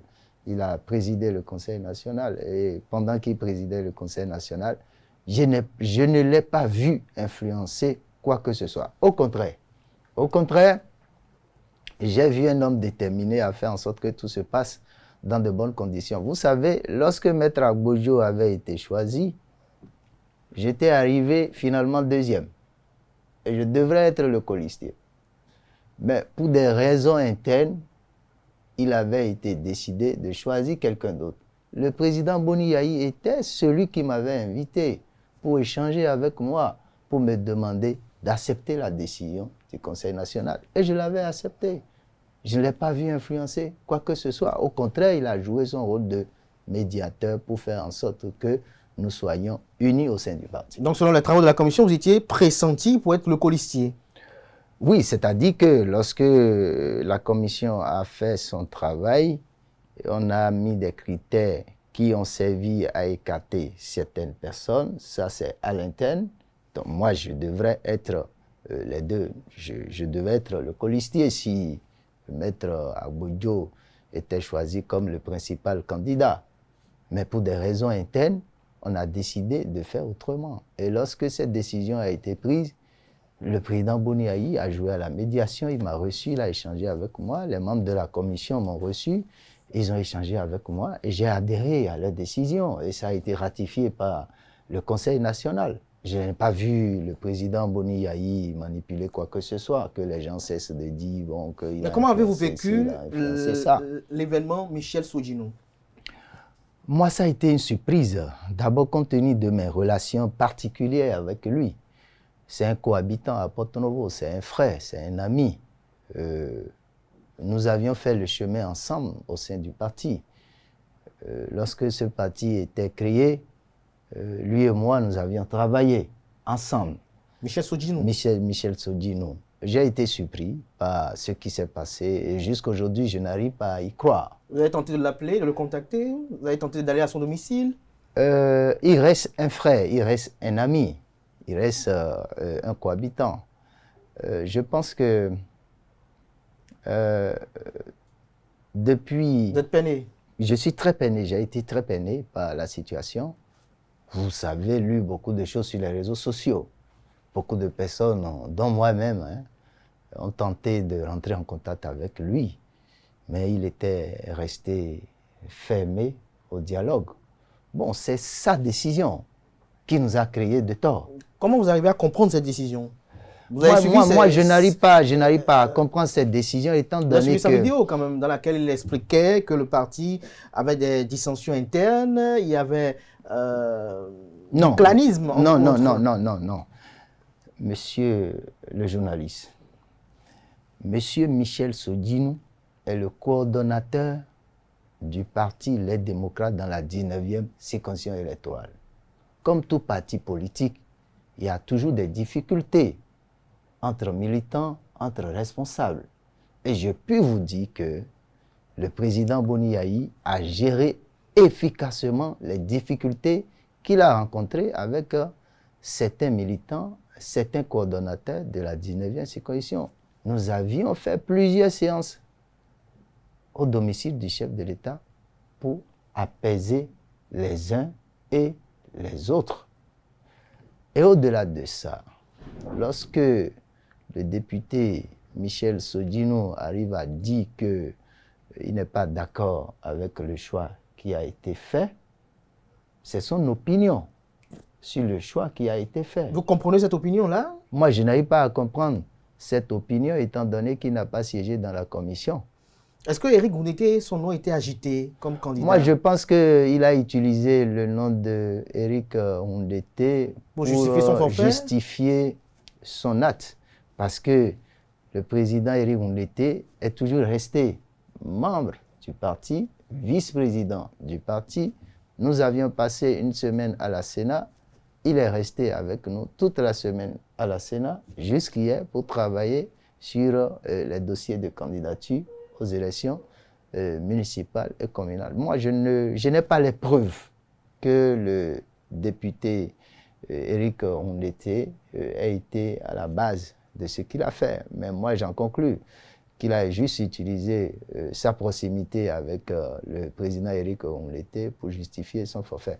Pourquoi, si c'était vrai qu'il défendait le président Éric Ngoundété, pourquoi quand le président Éric Ngoundété lui a demandé de remettre la fiche de parrainage, il ne l'a pas fait? Il ne l'a pas du tout fait. Ce qui veut dire qu'il utilisait ce prétexte-là pour justifier son acte. Et c'est regrettable. Alors, en dehors de Michel Sodinou, on a vu le candidat recalé effectuer une adresse qu'on peut qualifier de personnelle. Après lui, on a vu 5 députés du parti, dont leur voix a été portée par Patrick Divor, dénoncer la gestion au sein du parti politique. Après, ça a suivi la démission au niveau du groupe parlementaire, puis du parti politique. Moi, je pense que il y a un plan de déstabilisation de notre parti qui est méthodiquement exécuté avec une main externe. Je pense que c'est regrettable.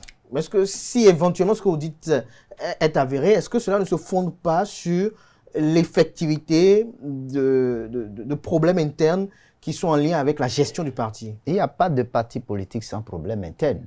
Il n'y a pas de parti politique sans courant de pensée. Il n'y a pas de parti politique sans personnalité qui cherche à influencer telle ou telle décision. Ça n'existe nulle part. Au Bénin, aux États-Unis, en France, un peu partout, vous avez toujours dans les partis politiques des personnalités très influentes qui ont des alliés au sein du parti politique. Pas pour autant que ça doit justifier ce à quoi nous assistons aujourd'hui. C'est regrettable ce qui se passe parce que moi, je n'arrive pas à comprendre comment nos camarades puissent prendre cette décision tout en sachant que nous traversons une période particulière, qui est la période électorale, où on a besoin de serrer les rangs. On a besoin de lutter ensemble. Et c'est en cela que moi, je demande à ces 5 députés de revenir dans la maison. Leur place est dans la maison.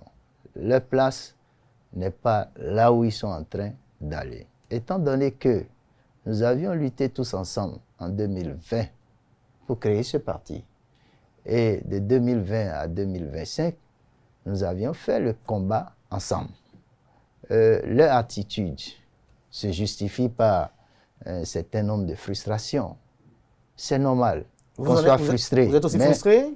Je dis c'est normal qu'on soit frustré. Vous êtes aussi frustré?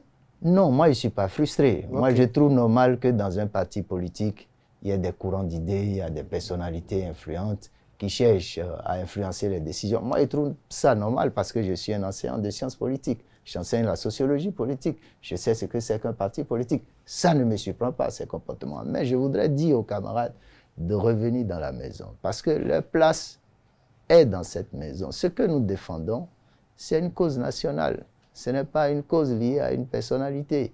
Ce n'est pas une cause liée à un individu. Nous défendons le peuple. Et si tant est que nous défendons le peuple, nous devons faire fi de nos frustrations et continuer le combat ensemble. Continuer le combat ensemble. Ouais. Pour vous. Alors, aujourd'hui, ces députés-là ont démissionné de votre formation politique. Ils ont d'abord quitté le groupe parlementaire, comme je le rappelais tout à l'heure, après la formation politique. Et cela a permis au niveau de la mouvance d'envisager une révision constitutionnelle. Vous êtes professeur de sciences politiques. Vous avez sûrement lu le contenu de cette proposition-là. D'entrée de jeu, dites-nous, comment apercevez-vous cette initiative? Moi, je pense que c'est dangereux ce qui est proposé là. Dangereux? Oui, c'est très dangereux pour notre pays. Vous n'avez pas suivi les initiateurs? Je l'ai lu, je l'ai relu, je l'ai lu, je l'ai relu. C'est très dangereux. Qu'est-ce qui est dangereux pour vous, qui est inscrit dans cette proposition, selon vous? Vous savez, le droit constitutionnel, c'est une science. Une constitution n'est pas élaborée comme on veut. Il y a un certain nombre de principes, un certain nombre de valeurs dont on tient compte pour élaborer une constitution. Et la constitution du 11 décembre 1990 a tiré leçon des expériences béninoises de 1960 à 1989. C'est la raison pour laquelle nous étions partis à un régime présidentiel. Le régime présidentiel tel que ça a été défini et adopté dans la Constitution nous a permis d'obtenir une stabilité de 1990 jusqu'en 2019 où il y a eu remise en cause. Depuis cette remise en cause, vous-même, vous voyez ce qui se passe aujourd'hui dans notre pays. Et qu'on en vienne encore à vouloir modifier la Constitution pour insérer une institution qui rogne les pouvoirs de la Cour constitutionnelle, les pouvoirs de l'Assemblée nationale, les pouvoirs de la justice, même les pouvoirs du chef de l'État et les droits des citoyens. C'est très dangereux, cette institution-là. D'autant puisque l'équilibre qui est dans la Constitution est perturbé. Et au-delà de cette perturbation, on demande même une trêve politique. Vous ne trouvez pas ça pertinent? Mais la trêve politique, dans un pays, ce n'est pas possible. Pour penser développement. Mais écoutez, c'est quoi le développement? Le développement, c'est l'ensemble des éléments d'ordre politique, économique, social qui permet à un pays de passer d'une position A à une position B. L'économie seule ne fait pas le développement. Le social seul ne fait pas le développement. Le développement, c'est tout à la fois. On ne peut pas, parce qu'il faut développer le Bénin, demander à ce qu'il y ait une trêve politique pendant 5 ans. Ce n'est pas possible. Ils ont 4 ans. Bon. Vous prenez la Constitution, il est écrit que les partis politiques animent la vie politique. Donc, il n'y aura plus d'animation de la vie politique. Parce qu'il est dit que, j'ai lu quelque part que, j'ai vu le verbe devoir. On dit, à l'élection du président de la République, les activités politiques des partis politiques et des corps de la nation doivent converger au renforcement de l'action politique du gouvernement jusqu'à l'année. Doivent. Nous sommes dans la pensée unique. Je ne parle pas de parti unique. J'ai dit la pensée unique. C'est-à-dire, on refuse aux citoyens de penser autre chose que ce que le chef de l'État va penser. Et c'est très grave. Et on poursuit qu'au cours de cette période de trêve des activités de compétition politique, l'activité des partis politiques ne doit pas compromettre l'action politique du président de la République et du pouvoir exécutif. Ça veut dire qu'il ne doit même plus avoir d'opposition.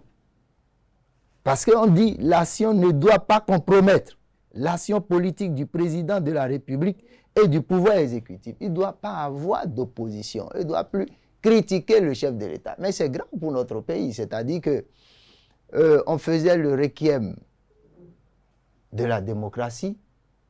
Maintenant, elle est complètement enterrée. C'est ce que cela veut dire. Et c'est très grave. Non, ben c'est pas ma compréhension, c'est ce qui est écrit. Ma compréhension, c'est ce qui est écrit. Nous sommes tous allés à l'école, monsieur le journaliste. On dit l'animation du débat politique à finalité compétitive est suspendue. L'animation du débat politique à finalité compétitive est suspendue.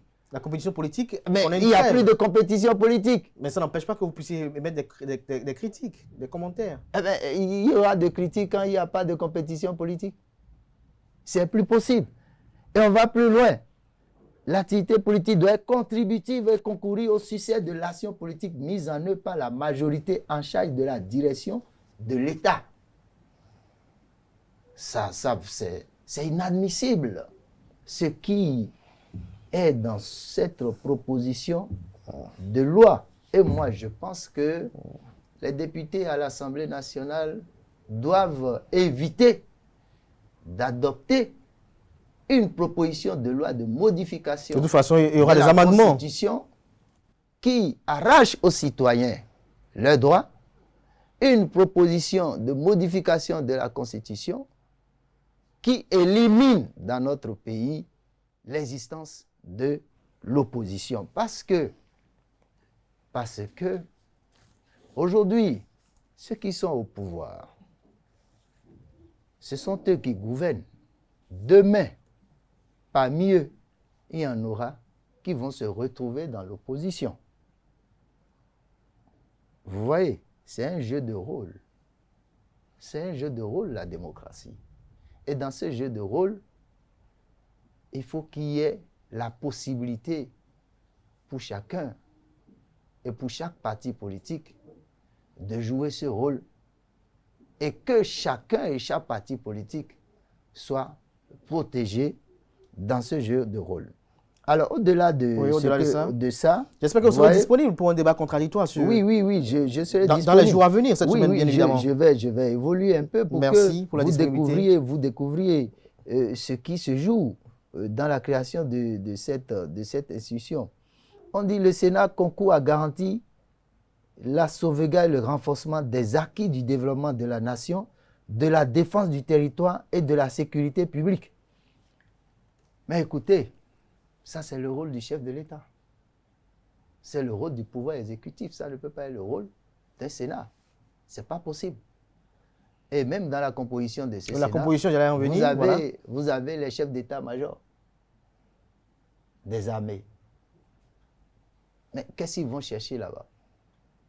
Ce n'est pas leur place. De toute façon, ça sera amendé, la proposition. Mais il faut le dire d'abord pour que cette proposition non seulement soit amendée, mais soit rejetée. On n'a même pas besoin d'amender. Cette proposition doit être rejetée. C'est inadmissible pour notre pays. Daniel Eda appelait au référendum si éventuellement on doit l'adopter. Moi, je pense que nous sommes dans une situation délicate. Et ce n'est pas cette proposition de loi de révision de la Constitution qui doit apporter la solution. Cette proposition de loi de révision de la Constitution aggrave la situation. Aujourd'hui, vous voyez, beaucoup de partis politiques ont appelé au dialogue. Mais le président de la République n'a jamais donné de suite à cet appel. Et je crois que c'est le moment de dialoguer. C'est le moment de dialoguer parce qu'il est inadmissible qu'on aille aux élections, surtout l'élection présidentielle, sans la présence du principal parti de l'opposition. Donc, et au-delà de ça, la situation que notre pays vit depuis 2016, où il y a des prisonniers politiques, où il y a des exilés politiques, il y a des violations des droits humains, appelle à ce que les Béninois se retrouvent ensemble et échangent. D'où la nécessité d'une transition. Il faut ouvrir une transition. C'est une période transitoire. Lorsqu'on parle de transition, qu'est-ce que vous faites, à quoi faites-vous référence? C'est-à-dire que qu'on annule le processus électoral actuellement, quand vous observez il faut annuler bien, le processus électoral engagé non, actuellement. Je ne dis pas ça. Je ne dis pas ça. Quand vous observez la situation, on se retrouve dans celle de 89, à la différence que les dépenses publiques continuent d'être faites. En 89, déjà à partir de 87, 88, 89, il n'y avait plus la possibilité de payer les fonctionnaires. Nous ne sommes pas dans ce cas aujourd'hui. Voilà. En dehors de ces différences, on se retrouve dans le même contexte. Vous êtes sûr politiquement? Ah oui, bien sûr. Parce que vous avez des exilés politiques, parce que vous avez des prisonniers politiques, est-ce que les fondements sont les mêmes? Des droits politiques qui sont violés. Lorsqu'on empêche l'opposition de participer à l'élection présidentielle par des manœuvres décousues, ce sont des droits politiques qui sont... Michel Sodino un compagnon à vous. Vous pensez qu'il a été instrumentalisé? Je crois que ce qu'il a fait, il ne l'a pas fait seul. Vous pensez qu'il est faible pour être manipulé? Je crois intimement. Je crois intimement. Michel Sodino qui est quand même à l'abri du besoin. Non, mais je ne dis pas que... Oui. Je crois que ce qu'il a fait, il ne l'a pas fait seul. Je crois. Je connais Michel Sodino, c'est un ami, c'est un frère. Je crois que j'ai été d'abord surpris par ce qu'il a fait. Et quand je fais mon analyse, je me dis, mais ce qu'il a fait là, il ne peut pas le faire seul. Il y a une main invisible derrière qui l'a poussé à faire ça. Pourquoi la main invisible a choisi lui et pas un autre? Bon, c'est à la main invisible de le dire. Vous voyez sa faille, son talon d'Achille? Je connais Michel. Quel est son talon d'Achille? Je le connais très très bien. Oui, vous le connaissez très bien, donc quel est son talon d'Achille? C'est un homme de valeur. Un homme de valeur? C'est un homme de valeur, c'est un homme qui respecte ses engagements. Et qui en arrive à ce que vous avez dit? S'il en arrive à ce qu'il a fait, c'est qu'à un moment donné, il y a eu une main invisible qui est derrière. Donc vous ne voyez pas un problème à l'interne du parti? Aucun. Je ne crois pas que ce soit un problème interne du parti. Et donc je vous disais qu'il faut ouvrir une transition pour nous permettre de nous asseoir et de discuter, d'échanger, pour trouver une solution à la situation actuelle de notre pays. Ce n'est pas en créant un Sénat dans la forme dans laquelle ça se trouve là que l'on va trouver la solution. On dit que le Sénat veille à renforcer les libertés publiques, la qualité de la gestion des biens publics, l'unité et la concorde nationale en vue du développement humain et complet durable. En matière législative, il délibère a priori tout projet ou proposition de loi à caractère politique, notamment lorsque les projets ou propositions de loi intéressent la dévolution ou l'organisation du pouvoir d'État, les finances publiques, la sécurité intérieure et la défense du territoire. Non.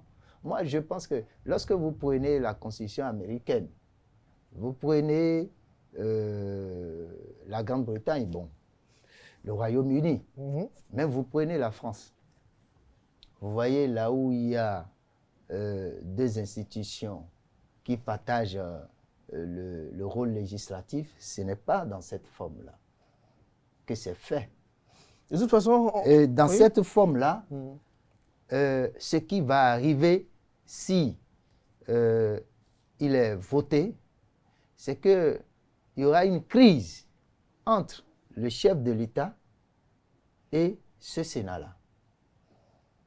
C'est ce qui va arriver. Il y aura une crise entre le chef de l'État et ce Sénat, une crise entre la Cour constitutionnelle et ce Sénat, une crise entre l'Assemblée nationale et ce Sénat. Et ce sera une crise difficile à gérer de telle manière que, bon, je ne saurais prédire ce à quoi ça peut nous conduire. Nathaniel Kitty, on va y revenir d'ici demain ou après-demain. J'ai bien envie que vous puissiez confronter ces opinions-là avec ceux qui défendent ardemment ce projet politique, parce que certains estiment que le président de la République est hyper puissant, il faut le réduire un peu de sa superpuissance. Vous ne pensez pas cela, vous êtes quand même un érudit en la matière de questions de sciences politiques. On va y revenir très bientôt, demain ou après-demain. Vous prenez encore à nouveau l'engagement d'être disponible. Merci beaucoup, monsieur le journaliste. Merci à vous, Nathaniel Kitty. Je rappelle à nos amis internautes que vous êtes vice-président du parti politique d'opposition Les Démocrates. Vous avez été candidat à la candidature au niveau de cette formation politique pour l'élection présidentielle de 2026. Vous êtes le chef de département sciences politiques à l'université d'Abomey-Calavi. Merci d'avoir été matinal et d'être venu dans nos studios. C'est la fin de Free Matin ce matin. Merci pour l'attention. Portez-vous bien. Belle suite de programme sur ESAE TV. Que la semaine, la première du mois de novembre, soit féconde à tout un chacun.